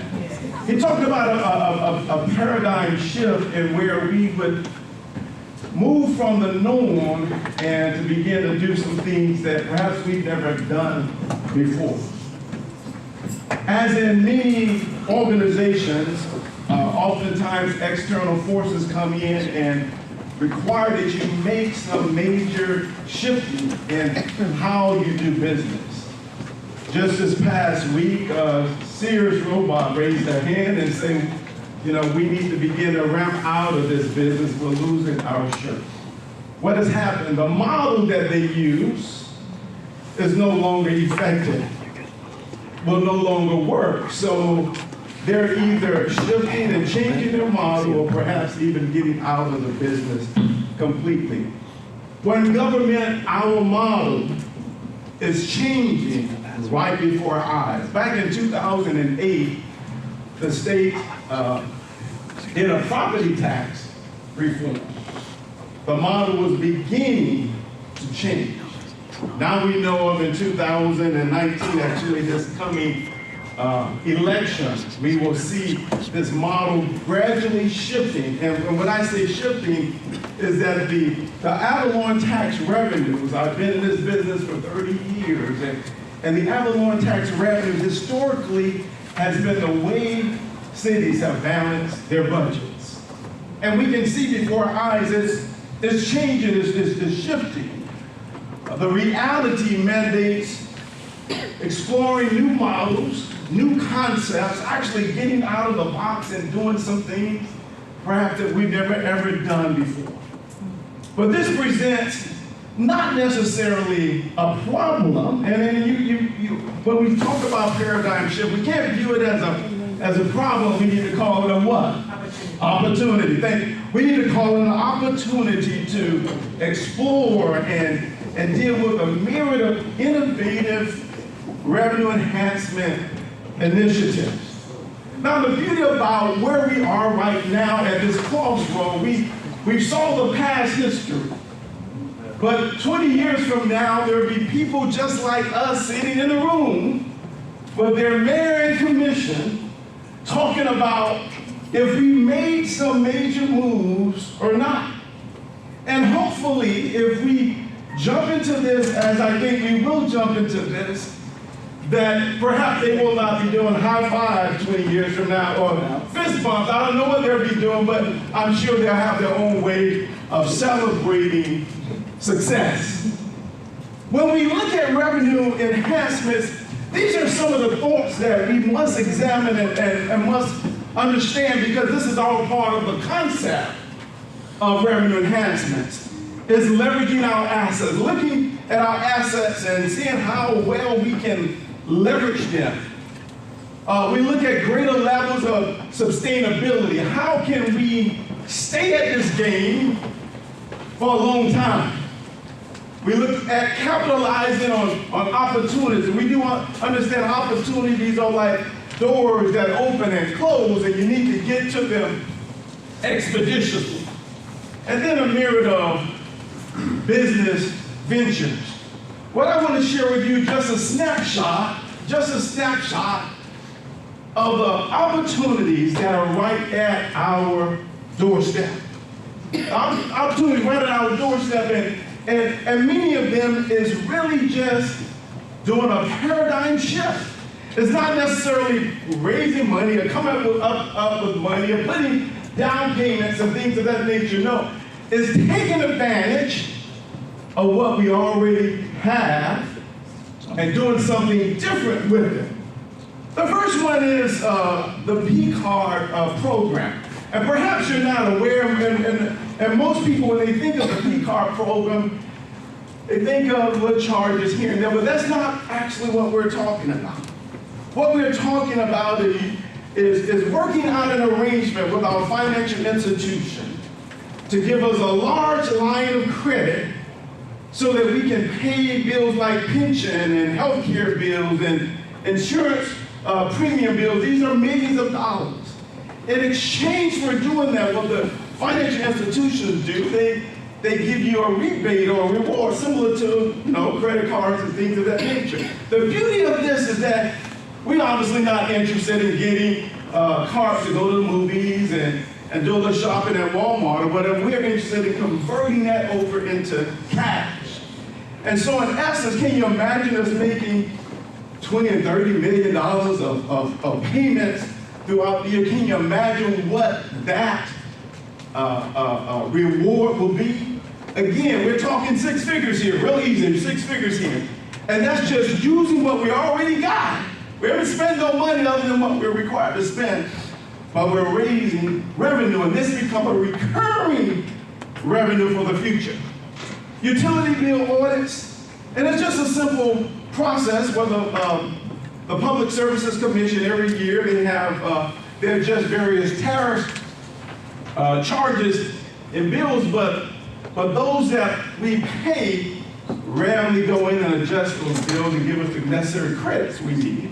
And this concept here is simply auditing those bills and subtracting out what we should not be paying, and then putting together a package, submitting it, and getting a refund on all of the overcharges that we paid over the years, ultimately allowing us to generate an additional one-time payment back to the city and reducing our expenditures as to how we pay for those services. Valet parking, this is a fairly straightforward model, and as we looked into this model, we weren't sure exactly how far we could go with it. But as we looked into it deeper and deeper, we discovered that it's extremely lucrative for our organization. We have many events occurring, and many show up in their black tire affair and their heels and everything, looking for an easier opportunity to get into the event without a lot of walking. Next slide here, again, these are just common sense approaches when we step out of the box. An investment policy. We have millions of dollars sitting in the bank. Obviously, a lot of those dollars are already allocated to go somewhere, but at a certain period of time. So we take those dollars, we go to the bank and say, we got $5 million that we don't need for about 8 or 9 months. What's the best interest rate? Again, we're talking fixed, we're not talking anything risky here. What's the best rate you can give us for this amount of money? You'll be amazed. It will not be the 1 and the 2% that we're getting right now. It'll be substantially. $1 million is still a lot of money. A couple additional percentages added to $1 million gives us easily six-figure return at the end of the year. Community Investment Act, most of you perhaps are not aware, but the financial institutions are required by federal law to invest in our community.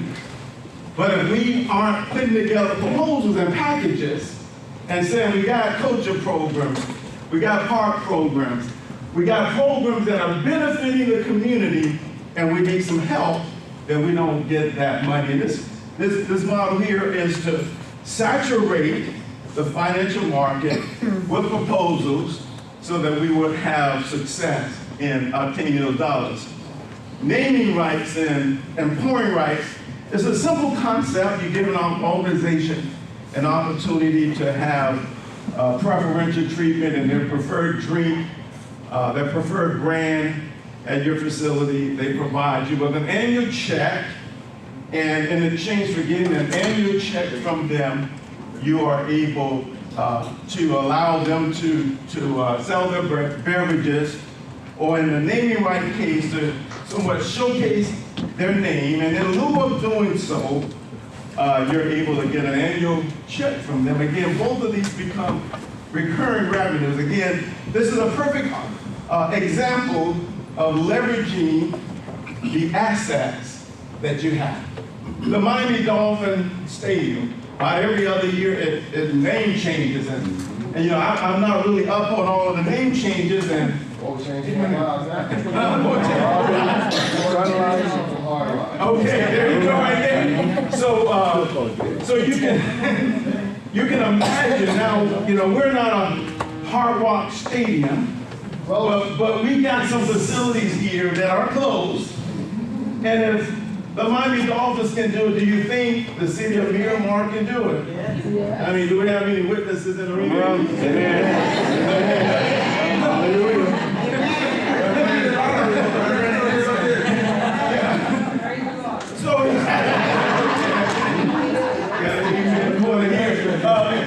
So here's another one here. Again, we're not talking spending city dollars. We're just talking utilizing what we already have. Here's an example. We have several major thoroughfares that run through our city. We have the Florida Turnpike. We have I-75. Fortunately, our city is positioned unlike no other city. We're at the right place at the right time. And so where these locations are, our locations are today, we have an opportunity, at least we've identified approximately 4 locations where we can place billboards. Let me tell you how this works. We get a monthly payment for utilizing our property. We get a monthly payment for the advertisement, percentage of the advertisement that occur. Secondly, we get an opportunity to showcase our city on a big screen as traffic is coming through our city on these thoroughfares. And we have an opportunity to leverage with this company and have them promote our city in other areas, Orlando, or something we want to do nationally. We're able to do that. This is a multi-million-dollar concept. Let me tell you one final thing, and I know I'm almost out of time, and I want to just fast forward to my last slide. Our water treatment plant has a storage facility, which A.C.M. Gordon made reference to. It is positioned almost perfect to the world's largest mall. But can you imagine this year, once we build this structure there, 4 or 5 years as this mall comes online, everyone will be wanting and designed to advertise on that billboard. So what we will get today for the billboard in the future will be even higher. So again, we're like at that last exit before you get to the world's largest mall. I want to just go, these are several other concepts. If you just back up one more, I just want to tie this in. We've had much discussion on the budget. We've talked about the Avalon One tax revenues and how it funds police and fire. But then after all of that, it brings about, well, how do we fund all of these other departments in the future? And if you're counting correctly, it sort of looked like the rest of us in the room that doesn't have a bag. And if that is the case, we're all in this together. Okay? We're all in this. This is a situation that we can all come together to achieve. Here's a concept here called CARE. CARE is a comprehensive assessment of our revenues and expenditures. The budget process lives and breathes on money coming in and money going out. And then this concept here, it brings the entire city, all of its employees, into the loop to work on preparing us for the future. There is a suggestion program that allows every employee in the organization to, as much as they desire, to provide suggestions on revenues, grants, volunteer program, energy, and on and on and on. And those suggestions go to committees, which all our employees of every different level will sit on these committees. The committee reviews it, vets it, and if it meets whatever necessary requirements and is doable, then ultimately goes to the city manager, who ultimately decides if we're going to move forward with it. So imagine with me, 6 months from now, all of the suggestions, all of the creative ideas, perhaps you are all allowed where you are sitting next to some geniuses. So take a look at them if you didn't look at them before. We got some awesome minds. I sat down with some of you, okay? I know you look quiet, but I sat down with some of you. We got some awesome minds in the room. But we put all of those minds to work. The sky is the limit as to what we can achieve. So I came by today to encourage you.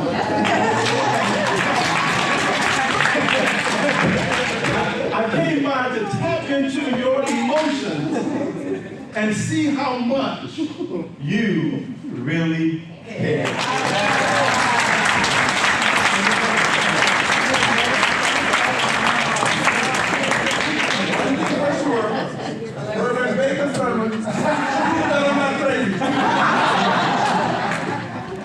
Get the election plate now. Send it this way. Good afternoon, everyone. My name is Norman Taylor, and I want to talk with you today about economic development and a perspective on Miramar's growth. We talk about a lot of the issues around what the challenges are, but imagine if you did not have the corporate capacity that we have as a city, that many cities don't have, what those numbers would look like. So it's important at this time that we bring this point back about Miramar's growth. We are not at capacity in terms of our ability to attract, draw companies that will invest in the city of Miramar and pay additional, more ad valorem taxes. That's one of the basic fundamental ways to address the issues that we've talked about most of the day. So economic development, from the perspective of one who's been in the field for a long time, is hinges basically on what assets you have that you can bring to market and attract new investment to your community. Miramar has already done it, so we shouldn't run away from it. We should stay with it. We just need to refocus how we do it.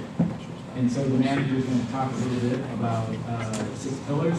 I'm going to focus mainly on reminding you that as we started this conversation, we talked about all the wonderful assets that are in place in the city of Miramar. Assets that are attractive to companies that are domestic and companies that are outside of the boundaries of the United States of America, who come to invest and make money because America is still one of the most prosperous countries in the world. Okay. Yeah.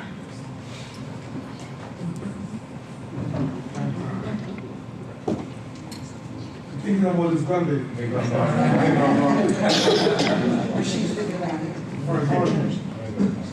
Well, you know, I really feel good today. Right? My grandfather.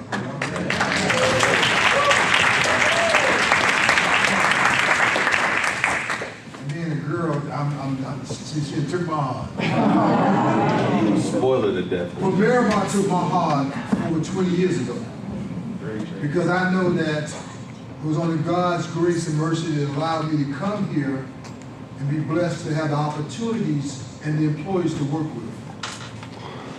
And I talk about that, I speak of that because it's all about leveraging your assets. And leveraging your assets is leveraging your relationships. One of the conversations that I did not start early in here is to talk about the pioneers, and we will hear about it on the 28th. But if you can imagine a person who decided 50 years ago to have the interstate come from Flamingo, change it to Red Road. If you can just visualize that when you're coming on Flamingo going south, and you notice it's a fork in the road. One is Flamingo and one is Red Road.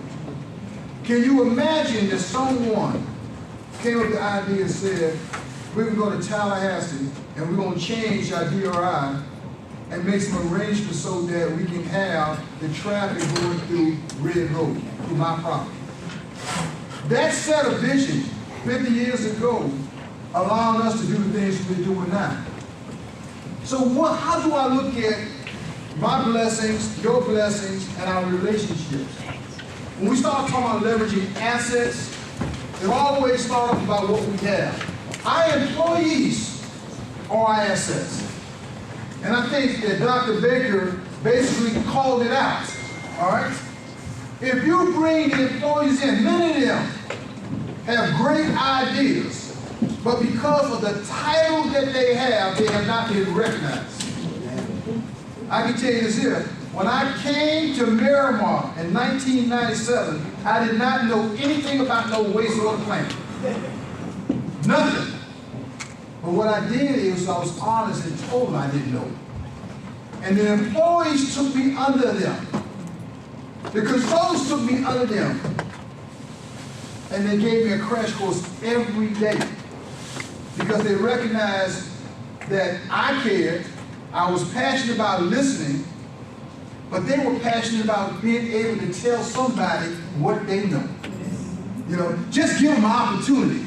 All right? That maintenance worker that you're looking at, you just don't know what that maintenance worker really is like. Because they are maintenance workers, my father used to take me to Chicago and drive around and he said, you see that person over there that looks homeless? This is just a person that had a rough opportunity. But that doesn't mean that they're any different than you. And that's where we come in. That third floor don't mean anything to me. That office don't mean anything to me. Every employee should be able to come there and use that conference room and tell their story. All right? Relationships is when you know that every developer that William talked about in Miramar, I had the opportunity to meet with every developer that owned property in Miramar. Why? Because I had to beg.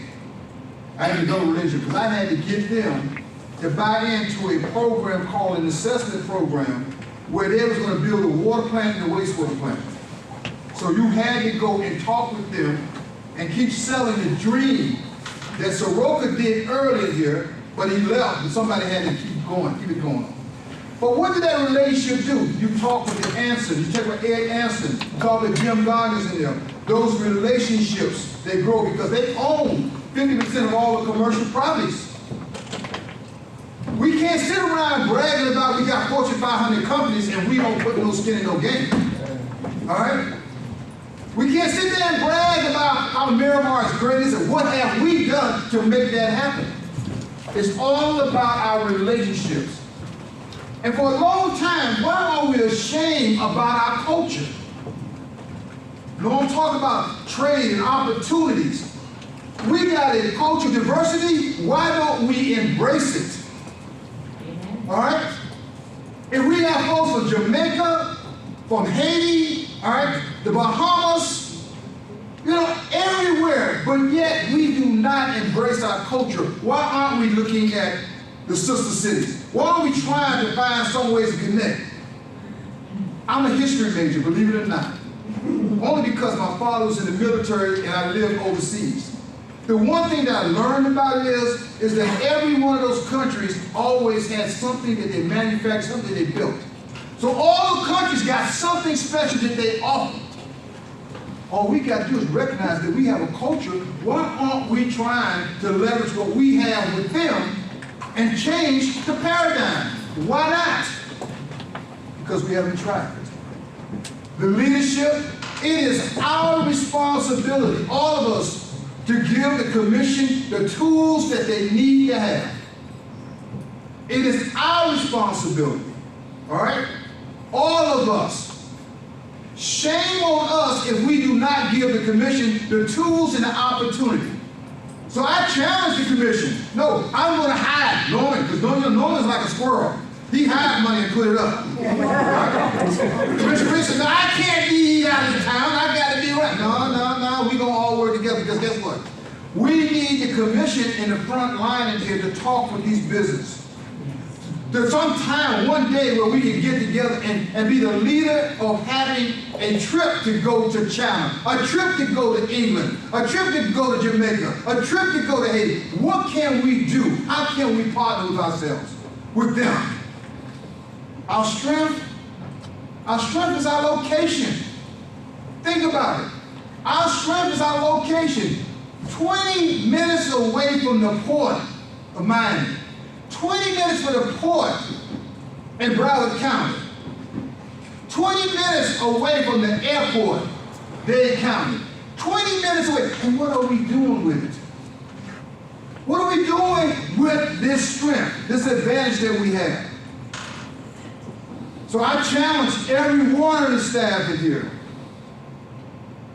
You eat what you keep. All right? If you're not at the table, you what? You're the menu. So we have to get together and understand what we have. We got to go back and brag that we're the 4th largest city in Broward County. We're the 13th largest city in the state, and we're proud of it. We got history. We set the bar. Now, we're not going back. We're never going back. We're going forward in here. That means that we have to take risks, but conventional risks. But the things that Dr. Baker mentioned, there are no risks. All these things and opportunities in front of us all the time. Now, I can't account for what we did 7 years ago, 8 years. All I know right now is that I want to be proud of my commission where they're talking with other commissions from other cities in there, other countries in there, talking about what y'all doing. Oh, I think we will try this here. We want to open that door of communication.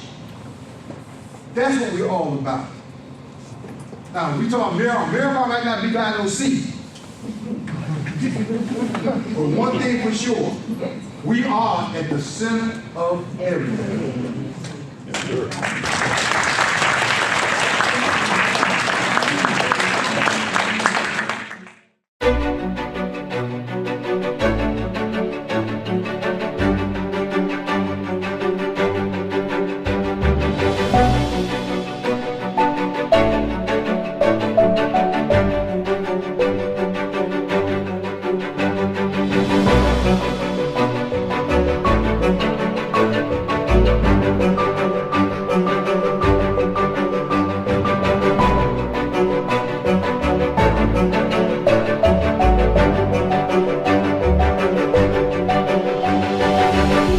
Florida 2030 empowers us to be agile and resilient as the future comes.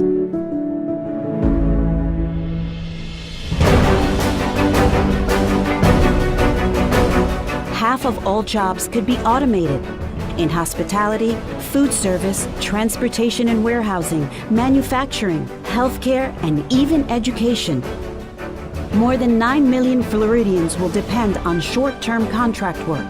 The gig economy is here. Diverse and fulfilling quality of life can be the best weapon in the global battle for talent. Our community should be designed to be resilient to a wide range of risks and opportunities. All industries must invest in research and development, innovation and business formation.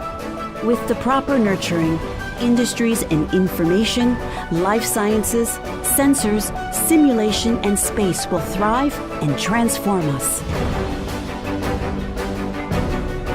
Autonomous vehicles are everywhere, accounting for 25% of miles traveled. 1 in 5 cars has a wireless connection. Floridians are connected. Our constellation of ports makes us a global destination and shipping partner. With the accelerating pace of change, more consumers will be global. Florida can be a fierce competitor. The world is coming to Florida. 5 million new residents, almost all from other states and countries. Wealth is flowing. Income is migrating into Florida from other states every hour. Partnerships among private, public, and civic sectors at statewide, regional, and local scales will make us agile and ready for change.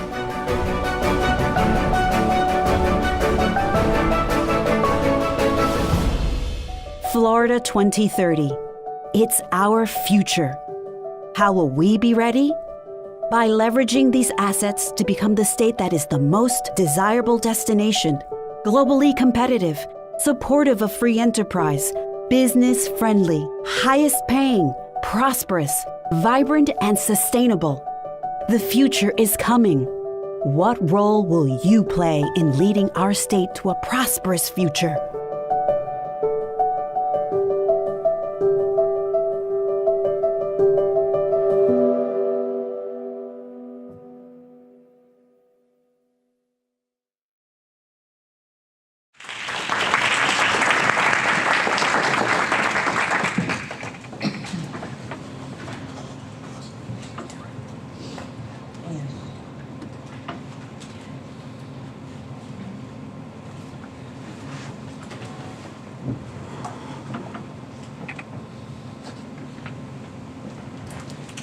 Now we're going to talk about, can you envision the opportunities that we talked about?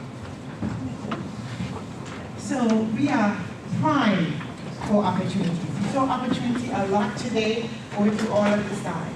So we are going forward, we are not going backward. So in 2017, our president had the foresight to, where we had the Tax Cut and the Job Act of 2017. And guess what that did? It created our opportunity zones. And right now, we have been designated with 2 opportunity zones. 2. So here is the opportunity for us to now leverage those assets that the city manager talked about. So our opportunity zones goes from State Road 7, Zone 1 East, Southwest 64th Avenue West, County Line Road South, and Southwest 25th Street North. Zone 2, Southwest 69th Avenue West, Southwest 64th Avenue East, Miramar Parkway, and Southwest 25th Street. So opportunity zones were created to spur economic development. Are we primed for that? We should be ready to encourage investors to come in to our opportunity zone. So, here is a scenario. Susan, millionaire. I have capital gains taxes that I have to pay of $1 million. And I put my money in the designated opportunity zone. The IRS tax code said that if I keep my money there for at least 7 years, my $1 million, I will get a 50% release or deduction. So, you know, we millionaires don't want to pay taxes, correct? So of course, I'm going to keep my money in the opportunity zone, invest it there. But the beauty about that is, if I keep my money for an extra 3 to 4 years, I get 100% tax exemption. That's what I want to hear, because I want to keep my $1 million, plus I want to invest it and make another $1 million with 0 taxes and obligation that I have to pay. That's what we millionaires do. You consider yourself a millionaire? I'm a millionaire. So what is next for Miramar in these opportunity zones? We either need a partnership with other counties or maybe other cities, or we probably need to form a corporation and then become our own, form our own opportunity zone fund where we can invest. We talked about what are we going to do? Here's an opportunity. Let's invest in ourselves. We got to be first to invest in ourselves. And investing in our economic opportunity zone is going to help us. We are going to spur development and job creation. So, is this an opportunity for us? We have 2 designated opportunity zones. Thank you.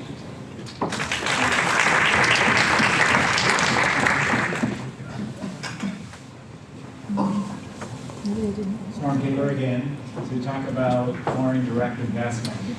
So in the same context as we might go out to attract American-based companies to our market area to do business, it is as important as to foreign countries that are interested in sharing in our economy, growing their own business economy through investment in our locations.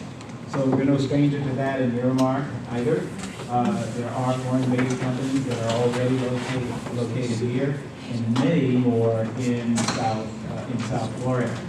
So the idea is for us to explore mechanisms to draw more companies, more international companies. The way you do that is you go get them, you don't sit down and you wait for them, you get them.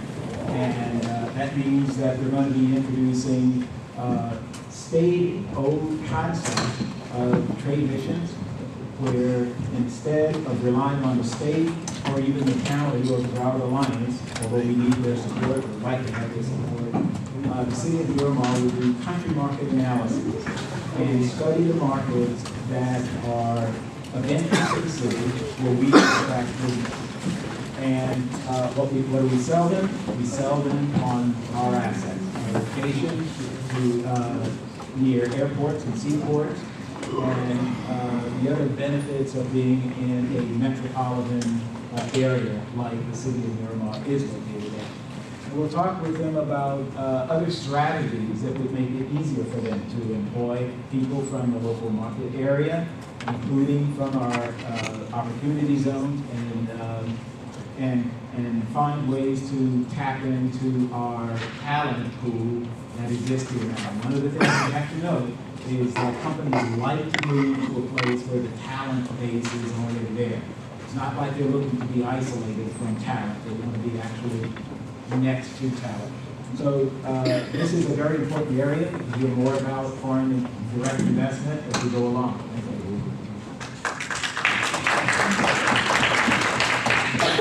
Good afternoon, everyone. So we've actually rehearsed this every day for the last 2 weeks. And nobody is more of a stickler about time than Mrs. Gay. But what happens when you give 2 professors and a pastor a mic? They do a whole speech. So I really want the commission to watch what we're going to present now. Because you heard Mr. Gordon, you heard Susan, you heard Norm, Randy, you heard everybody talk about this city and all the assets we have and what we can do. Mr. Baker talked about low-hanging fruit, stuff that's always been in front of us, that he came into this city, recognized with all his years of experience, we can take advantage of everything he talked about right now. What I'm going to show you is the long term. You know, the manager talked about the focus, it needs to be economic development of the city. He's right on. Yes, that's the short term. But if we're going to make it to 2040 and we're going to be relevant, we have to focus on economic development. That's where that. You heard Burton Associates. 3% over, every year, over and over. How do you do that with new revenues? You don't do it with raising permit fees. We're not going to raise ad valorem anymore. Police and fire are covered. We heard Norm Mason. So we've solved the short term. We need to look to the long term. The thing you're going to hear over and over from all of us is leveraging our assets, exploiting them, taking advantage of them, bundling them. And so in this first slide, art, sports, and entertainment. So we have the Miramar Amphitheater, we have the Cultural Arts Center, we have the Anson Sports Complex, we have Shirley Bronco. We're going to leverage those things together. We're going to exploit them. I know that may not seem like a nice word, but we are going to exploit them. Let me give you an example of how we're going to exploit them. We are already today talking to the Super Bowl committee for 2020. What are we talking to them about? We're talking to them about having multiple events in this city, in our city, for weeks ahead of the Super Bowl. We're at Regional Park, the Amphitheater, the Cultural Arts Center, and even Shirley Bronco. All of those places, they used to come to this city and only use one facility, Cultural Arts.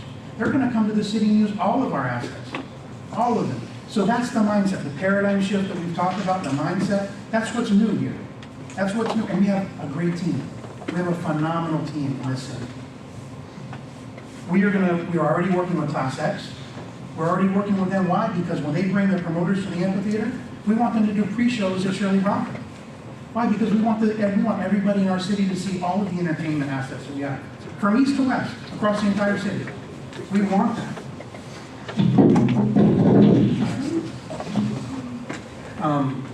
Another thing that we're doing in the Anson Sports Complex, the meets that we have there, the state championships, they usually come there, they spend the weekend. Well, now we're pitching to them, come to the Cultural Arts Center, have a reception there, have your award ceremony there on Sunday night. They're buying into it. They're interested in that. Again, it's leveraging the assets. It's that paradigm shift. Everybody working together. Everybody has something to offer as opposed to the silos that we used to have. It's a shift. And also, in doing all of this, we may not realize it, but when we showcase all of our assets, we bring the potential development of Block 2, we bring that to the forefront. You know, we elevate that the opportunities and building out that parcel in front of City Hall, they're exponential now because there's all these different assets that are leveraged to it. Next slide, housing options. So we heard this last night. I wanted to make one request to Eric. Can you please remove the word wetlands from the comprehensive plan? No offense, but so we heard about housing last night. We talked about this, affordable housing. We heard everybody talk about it, everybody mentioned it. Housing is critical across the entire nation, not just in Miramar, not just in South Florida, across the entire nation. I went to Dallas, I've been to Austin, I've been to Seattle, I've been all over the U.S. Housing is critical everywhere.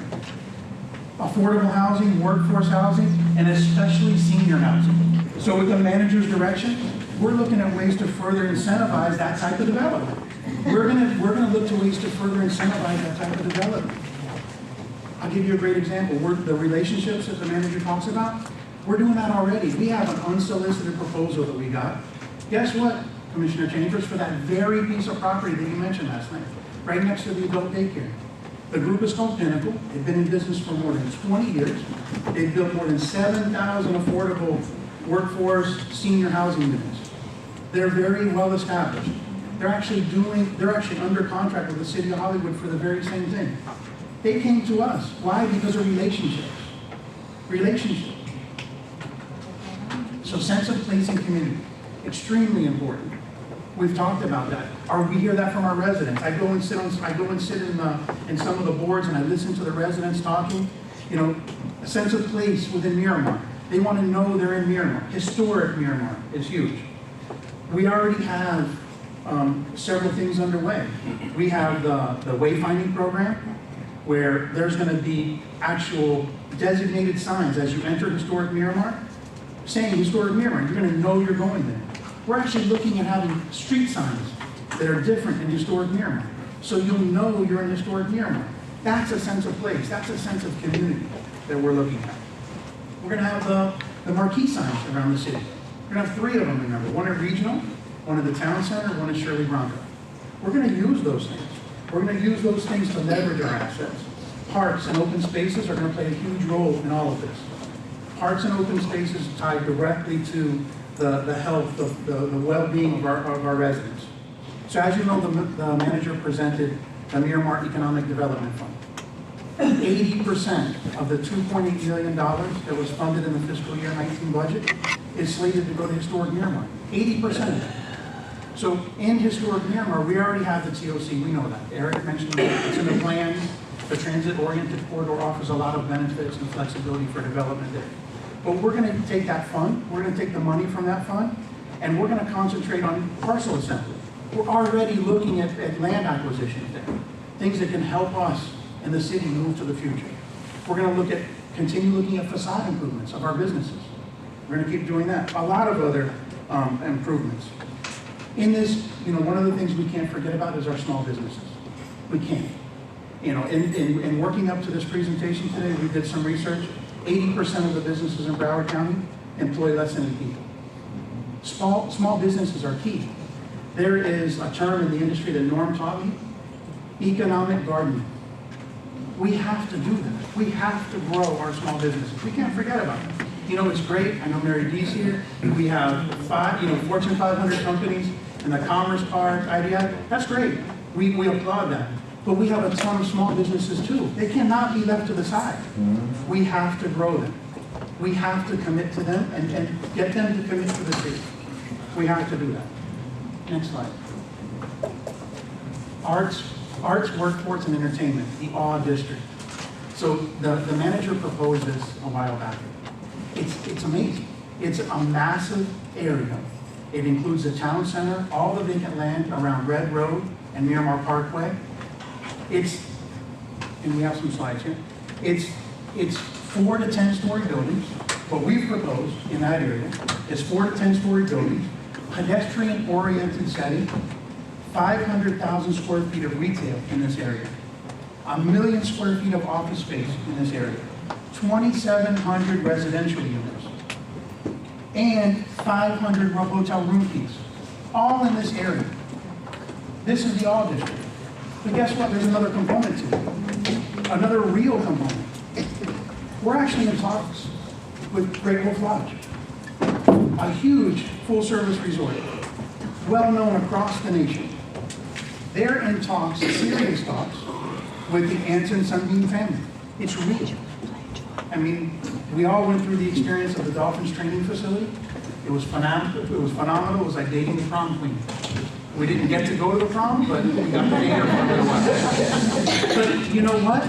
That developed into a lot of different relationships. It put us on the map. You know why we're talking to the Great Wolf Lodge? Because we were talking to the Dolphins and it was in the paper. That's how that all unfolded. That's how it unfolded. You know why Pinnacle came? They actually heard the mayor speaking somewhere, and they were interested in this city.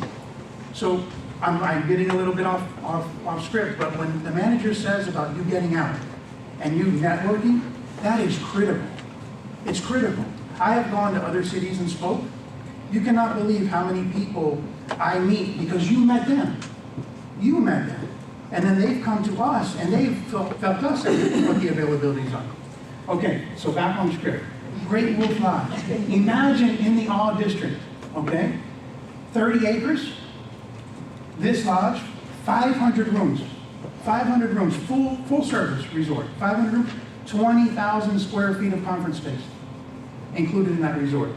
We will have the only indoor water park in South Florida. The only one. An average of 500,000 people come to their resorts every year. 500,000 people.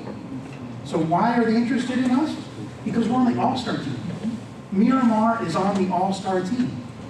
Where we're located, what we have available, the mega mall, the port, the airport, all of those things put us on the all-star team. As a kid, I'm a pretty good judge of awesome. And on the awesome scale, Great Wolf Lodge ranks in at about 50 million gazillion. You get to ride water slides, get hundreds of gallons of water dumped on your head, and at the end of the day, sleep in a log cabin inside your hotel room. Yeah, I think when I grow up, I want to be a kid again. Ask your parents to visit greatwolf.com/fun to learn more. Great Wolf Lodge, everybody in. So that's the Great Wolf Lodge. Guess what? We don't need to expand our infrastructure. We don't need to add water, sewer, stormwater. All of that infrastructure is already done. That's why we're able to have these talks with them. That's why you're here in Miramar.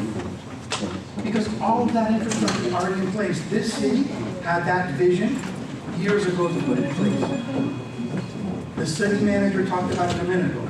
Even more impressive, though, is that the Anson family, 50 years ago, had the vision to move that interchange from Flamingo Road to Red Road. So everything that I showed you in the all district is possible. Everything is possible. So my last slide is innovation districts. So the manager has proposed innovation districts across the city. You see the different areas up on the screen. These are geographical areas where leading edge anchor industries, companies cluster together and connect with incubators, startups. They grow. These areas, think of Austin, Texas. Think of Seattle. These are areas that grow businesses. They accelerate them. They concentrate economic growth and assets in one small area. We want to create these districts. We are going to create these districts across the city. And we're going to fund them because we're going to add $10 to the business tax receipts. Within those districts, the businesses will pay an extra $10. We've already started talking to the districts. It's not outside of what they'll accept. It's very real. They understand the potential. They understand what's possible. But remember, we're not just looking at today. I said we're looking long-term. And long-term to stay relevant. Pastor Baker earlier mentioned Sears and the fact that they filed for bankruptcy this week. So you gotta stay relevant in today's economy, and then you gotta think about the future economy. So under the manager's direction, we've been able to go out and be proactive. We've been very aggressive in approaching our Fortune 500 companies, our developers, all of our businesses, and showing them what's possible. We pitched that idea to the Anson Sunbeam family about the off district. We pitched that to them. They didn't come to us. We pitched them. The manager brought them in the conference room. They were in shock. They never thought about that off district. So when we talk about innovation districts, they see it too. They see it, and we have a video that I'm going to show of the possibilities. But we need to move forward. Innovation is not just technology, but it's important. 5G is something we talk about among staff. You know, the federal government took away a lot of local home rule type power regarding 5G. And there's a lot of cities you can read, there's a lot of cities that are up in arms and they want to fight that. We should be doing the opposite. We should be embracing it. Get them here first. Let's be the first city in South Florida that has 5G. You know, the mayor's always championing that. The mayor gets out of line. We want all of you to get out of line. We want you to support us in all of this, because this is the direction we're going. Listen, we can fix a pothole in an hour. We can replace a water meter in a day. We throw damn good events. But we need your help in this stuff.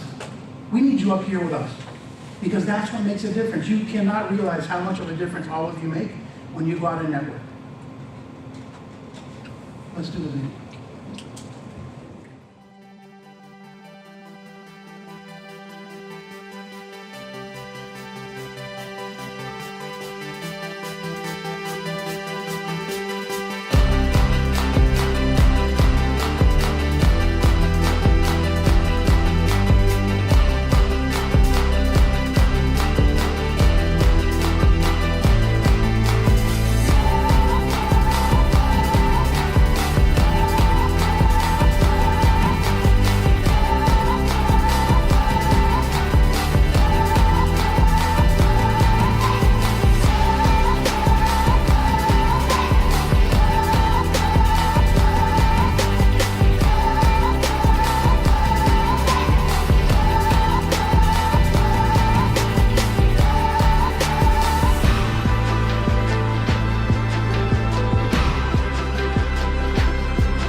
The Miramar is Michael Jordan.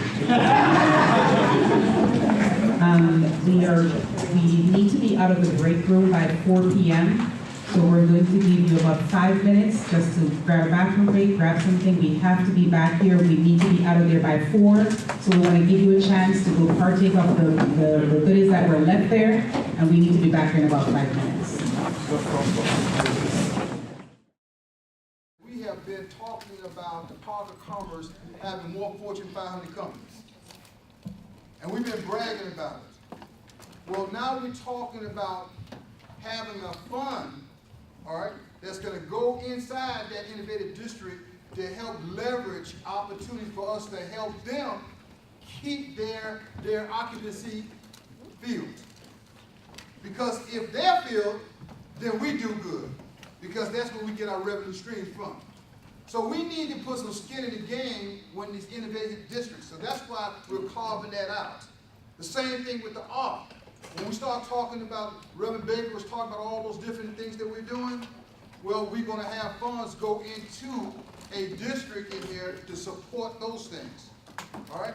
So when you start supporting those things, and I'm thinking about our finance people, my father's an accountant. All right? And I know where you're at. You're looking at the numbers. But there's only one thing is, God don't deal with numbers, he deals with vision. All right? And that's where we at. So we take it out of that box that you gave us those numbers, and we say that we got vision to go somewhere else. I told Commissioner Riggs, I told her a long time ago that she has got a calling. All right?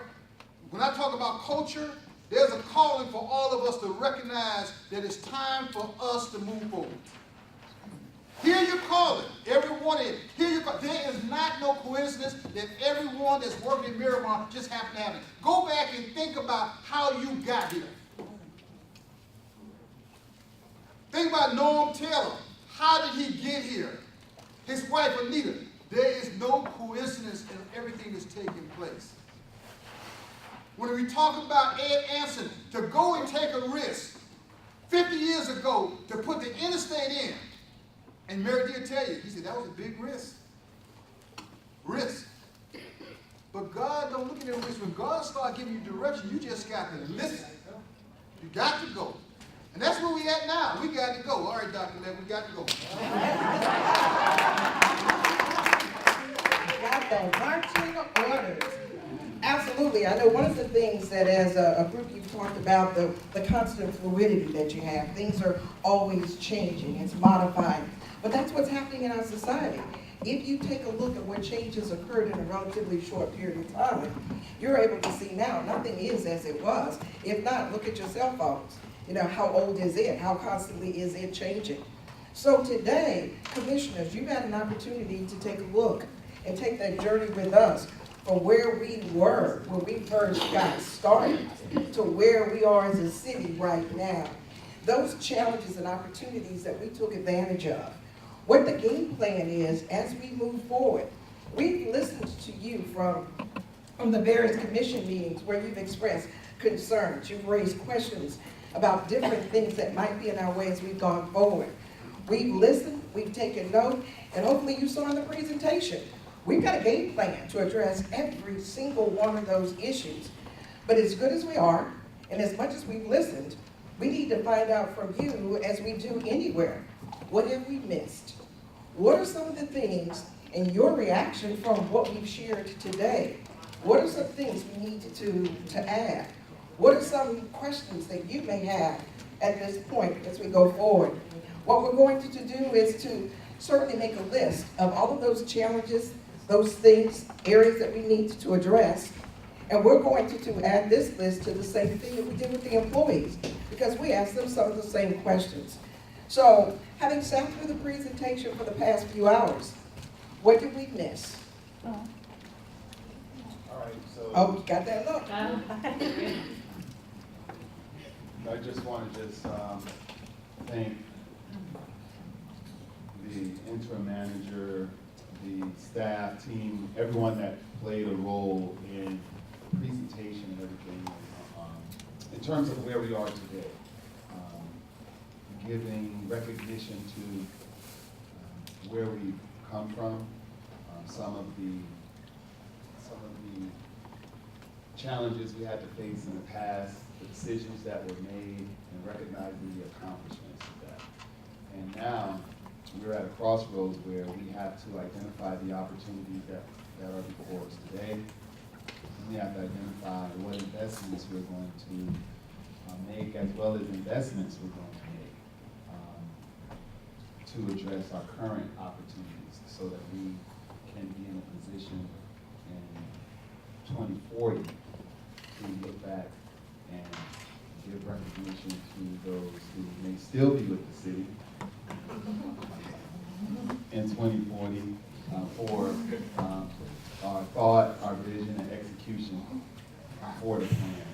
So I'll just briefly throw a couple of things out in terms of, I think, what we need to continue to explore as well is an intentional plan in public-private partnerships. Intentional directed plan, public-private partnership. What I'll do is just throw out some ideas, and they're going to sort of be able to chart what you're saying. How do, when we are establishing our sensibilities, I talked about having innovation districts for many years now, but how do we drill that down in terms to, how do we integrate that with the retention of businesses that are currently here, identifying their needs, their supply chain, and integrating that with our small, medium-sized businesses as well as those who will, these ideas and companies that will be birthed from this opportunity. It's taking a look at current businesses, identifying supply chains, and potential small, medium-sized business opportunities. And one other point I would say, and this is more of a kudos to the team, is just from my meetings and conversations with the manager and administrative staff, is in the last video that talked about Miramar innovation, just having a conversation and challenging our administrative staff about us recognizing how well we've done with our business now, but as we all know, there's no such thing as stay the same. Get better is not worse. That goes across the board. Even the things that we are most proud of, the accomplishments that we adorn the most. So one of our biggest sayings is we have more Fortune 500 companies because of the success of our industrial parks. Even our industrial parks have to begin to think about how will they remain attractive for where the economy is going now. Because the businesses that occupy those spaces right now are successful in the business models of today. 20, 30 years from now, that business model will not be the same. There will be new Fortune 100 and 500 companies that will be created between now and then. What will their spaces, what will their real estate needs be? Do the typical one-story industrial bay fit or satisfy that need? Do they need to go 2 and 3 stores? We had that conversation. To see that video come about just from that conversation was very enlightening. And how does our land use code facilitate that adjustment? We need to be thinking about that. It may accommodate it, but if it doesn't, we need to be making those changes now, so that when companies, real estate professionals are scouting beaches and areas, we may not even know. They go on Unicode and look at our code and say, oh, Miramar just does not meet our needs just based on the limitations of their code. So we need to make sure that what we have in place is thinking out front. I know we're looking at 5G and talking to these carriers, but I think that our parks of commerces are the first places where this infrastructure should go, because if that infrastructure goes there, then it's just natural to go into our residential communities. So those are just some things. So we're saying creating future relevance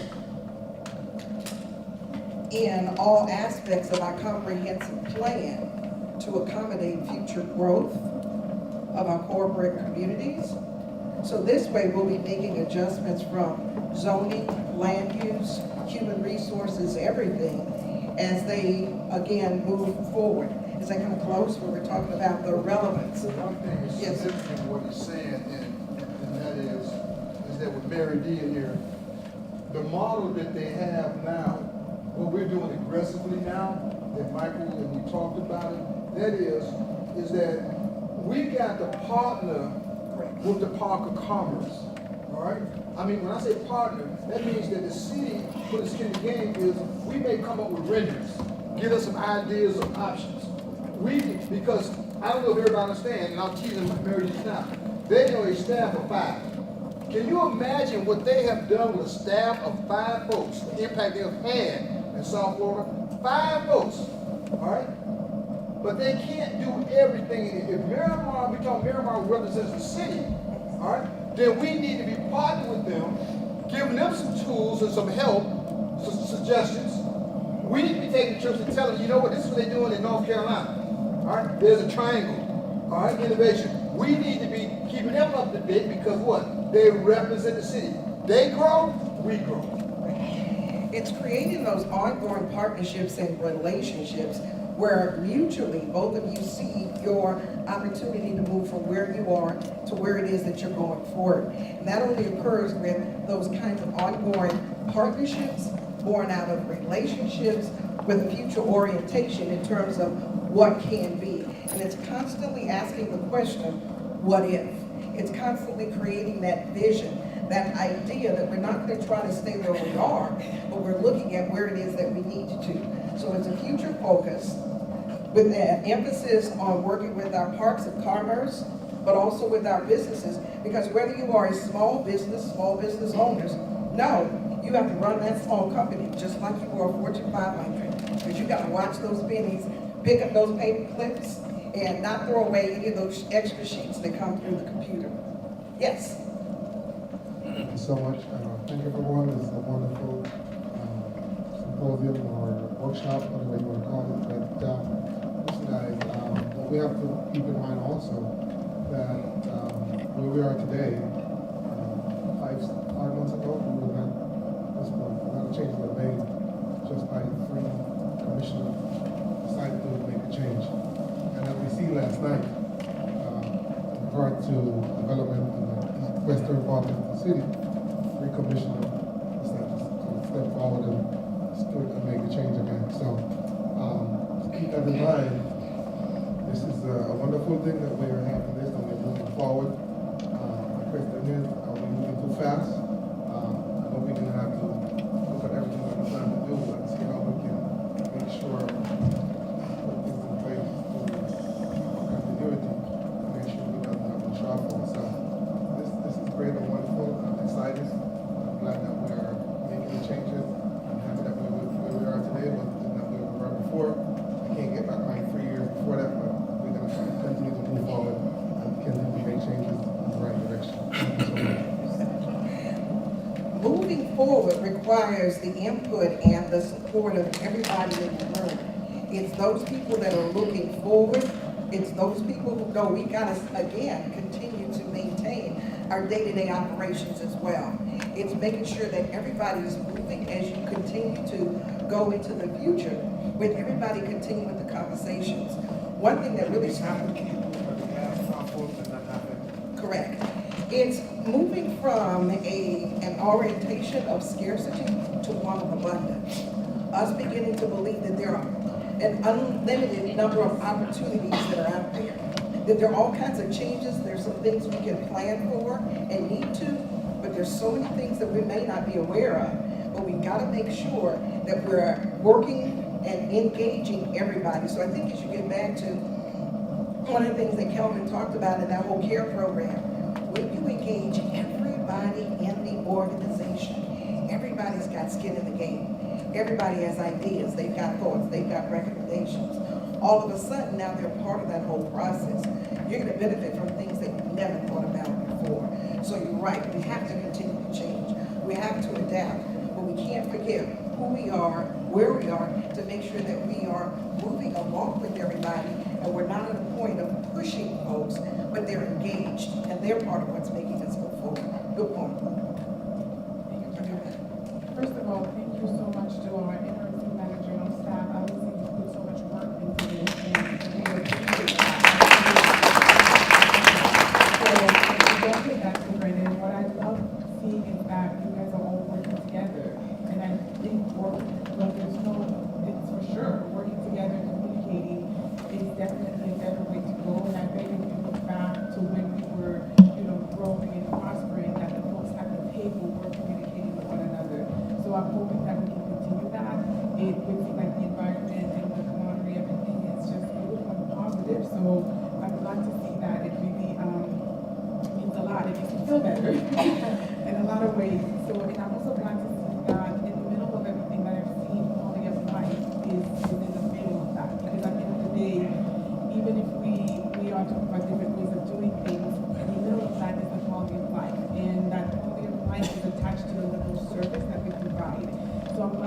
see that we have our perspective in order. You know, for me as a nurse, I always think about safety of my patient. That's always in the middle of everything that I do. So for us as a government body who's responsible for a large number of individuals, quality of life and the service that we provide is in the middle of that. And I'm also glad to see that we're prioritizing first responders. So, you know, we always want to come behind the police and fire fighters and police officers because they really are part of that quality of life. So I'm glad to see that. In addition to everything that I've seen, I really don't think there's anything that I would add that's major, but I just want to encourage us to be vigilant of a couple of things.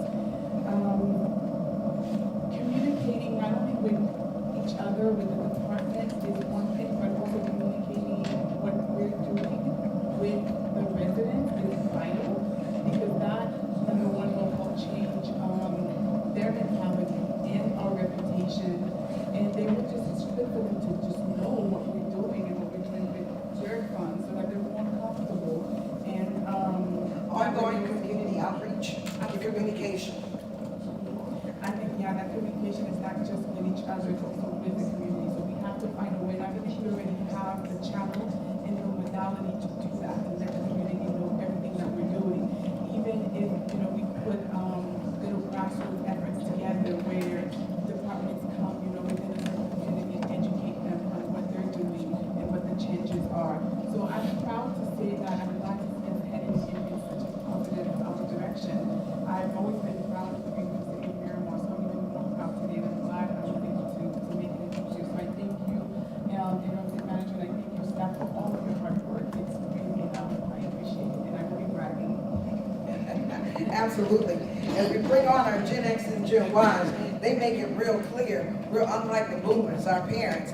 We're going to spend time with our kids. We're going to be able to make sure that we are a part of their life, their growth processes and stuff. So they're making us see that while work is important, it is not everything. So keeping that balance becomes really critical, because at the end of the day, we definitely do want to enjoy those grandbabies. They are awesome. Yes.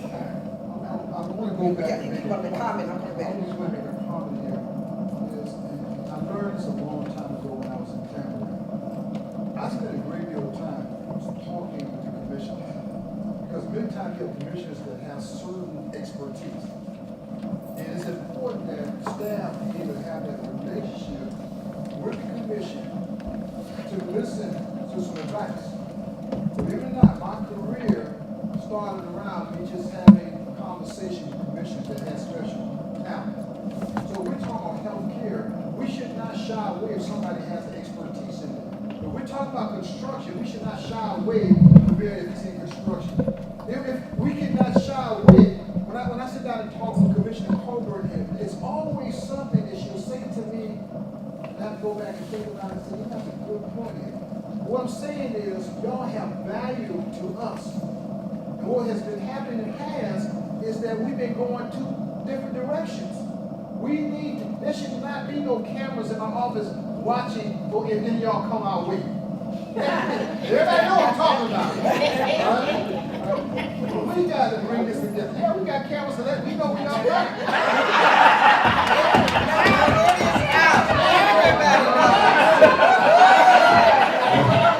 I must be on the good list, because everybody always there when I show up.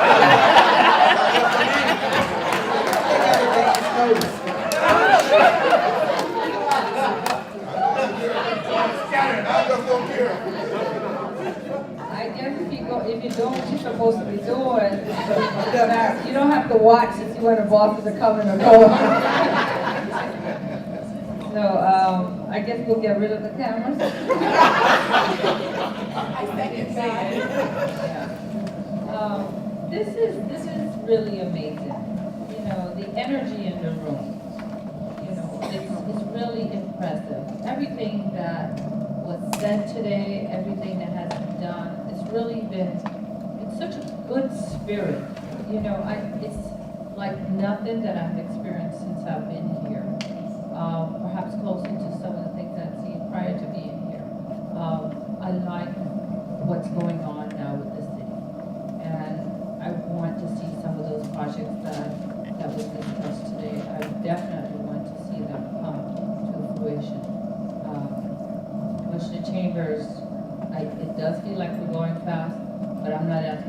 slow down, it feels, it feels real good. I am asking for this kind of communication, for the commissioners to be part of it, for us to know what's going on, for us to be partners with it.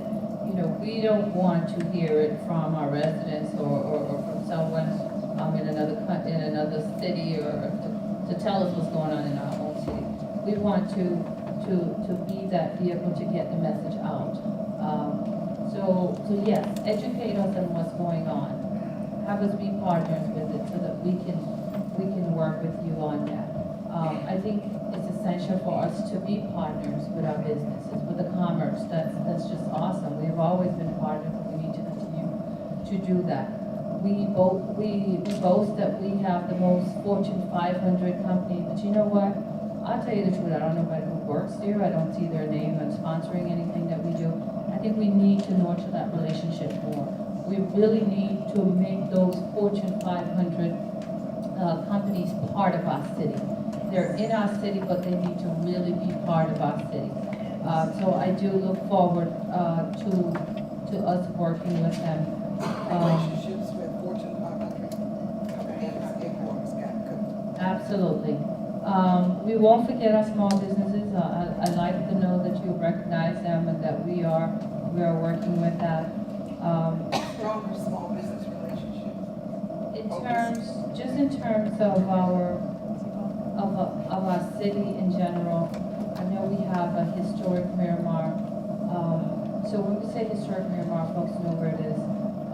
I think our West Miramar, there is a certain flavor. There is a certain, we need to brand that as well. We need to brand Midtown. Like in New York, you have uptown, downtown, Midtown. We're long. It is what it is. We cannot get away from the east, west, mid. I think we definitely need to highlight those areas and maybe define them. When you hear uptown Manhattan, there's a certain thing that comes to your head. It's downtown. So I think we need to take a look at our city and just gonna embrace the way it's built and kind of brand it accordingly and move on with that. A lot of this stuff hopefully means jobs for our residents. So I definitely want to hear more about that. Who we are as a city. Some years ago, we said we were in the national news for fastest growing. Okay, so now that we're grown up. Okay, so we need to be known for some other stuff. So what is that we want to be known for? If we can highlight 5 things, 2 things, whatever, one, but just that's who we are. If it's arts, then let people know that they're going to come to our arts festival. They're going to, there's a certain expectation, whatever that is. Establishing a brand. Yes, establishing that brand. Okay. Yes, that identity. That's what Miramar is. So if it's culture, then it just comes to folks' mind right away when they hear Miramar. They think of the Cultural Arts Center, the amphitheater, the last event they went to, the next one they're going to, that type of thing. The revenue enhancements that were mentioned,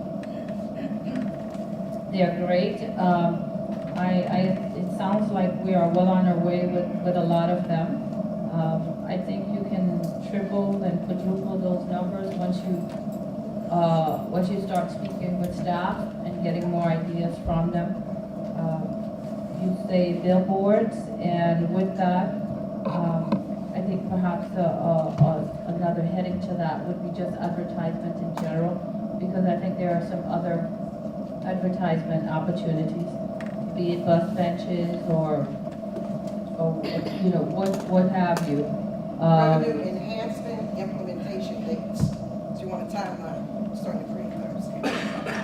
Right. Well, not just a timeline. I think it's not just billboards. Oh, no, again. Right. In general, yes. In general, timeline, projected income that we're looking for. Absolutely, definitely. So those are just some of the things that comes to mind. But overall, Again, this is excellent, nothing I've experienced before. So thank you all who have put this together. Grandpa, I'm sorry.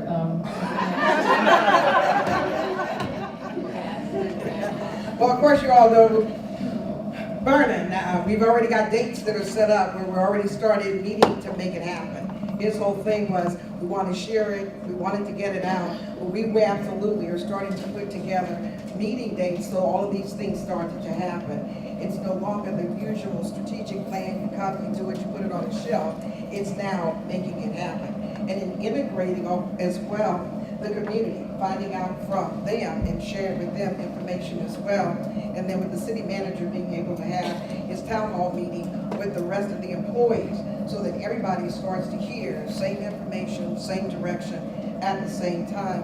And then him setting up again meetings where he'll be engaging each one of you on the commission, making sure that you have an ongoing, up-to-date, before it is announced to others, kind of information in terms of where we are, where we're going, how we're doing, and then certainly how to engage in the process.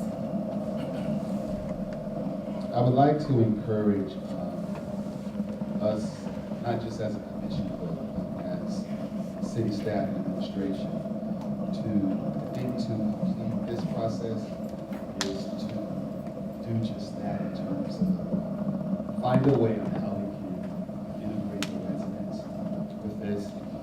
There was a mention of implementation. I saw Miramar. I think that's something that everyone can kind of galvanize around. Like, what do we want to be in 20 years?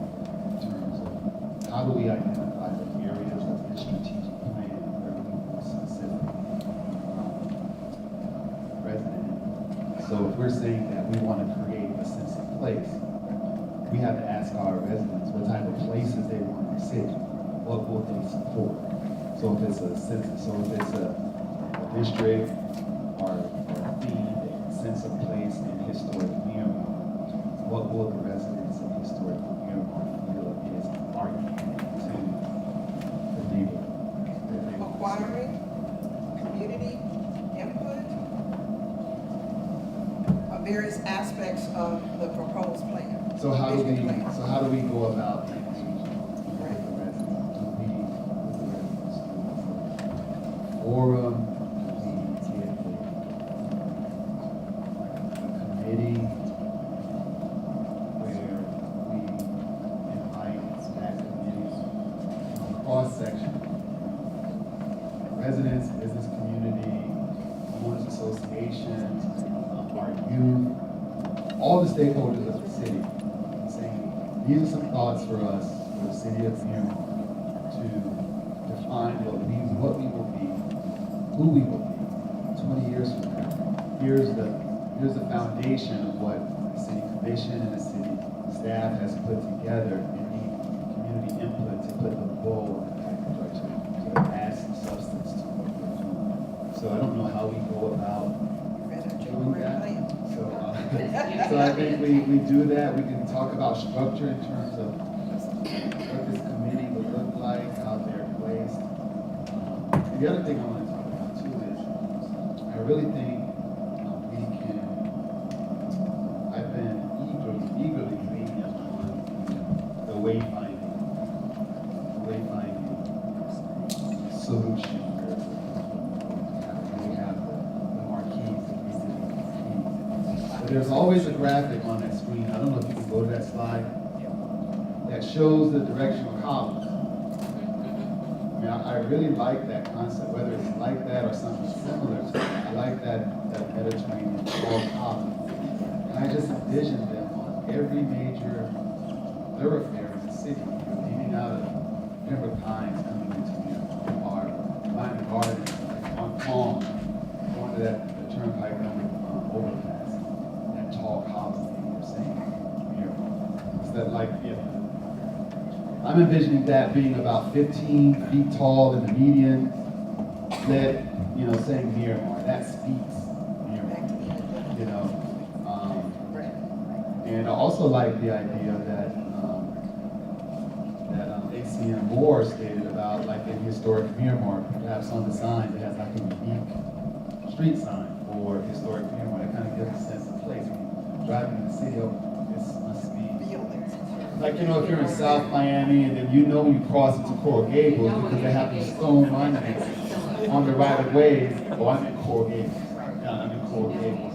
You know, so I think things like that kind of also give that sense of place, identity to neighborhoods. So, but if we're going to go to this style, we're going to perhaps have to change out some of the existing monuments that we have in the city that identifies the moles, like beautiful owls, country ranches, all of those existing ones, because that's a different looking feel. So I think starting with those types of elements, I'm not saying we do this today, but I think that's... No, tomorrow. Hey, right on. Absolutely. Right. I'm going to give my final things. And one thing that was for me, because I moved here 11 years ago, and one thing that I have with employees and my residents is a great relationship, respect and dignity. So moving forward, we have to continue. And I know city manager, I think of that. So that's very important for me, regardless of what the pay scale is for workers. We have to treat them with dignity and respect and have a great relationship. So that's the most for me. In terms of our small businesses,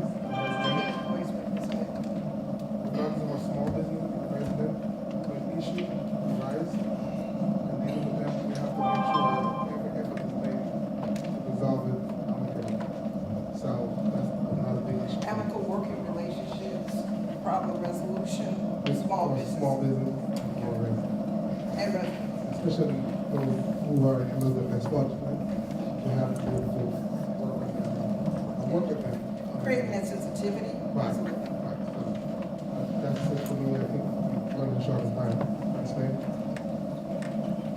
I just wanted to follow up on something that the mayor said, in terms of where we are today, what we have done today. This is not just a feel-good day. Where are we going from here? We do have to take it to the residents. We do have to get feedback from them. Is there a clear plan? I know you've been meeting with the employees. We're having this session with the commission now. Once we have done that, do we get some sort of a summary of what we have gotten from that?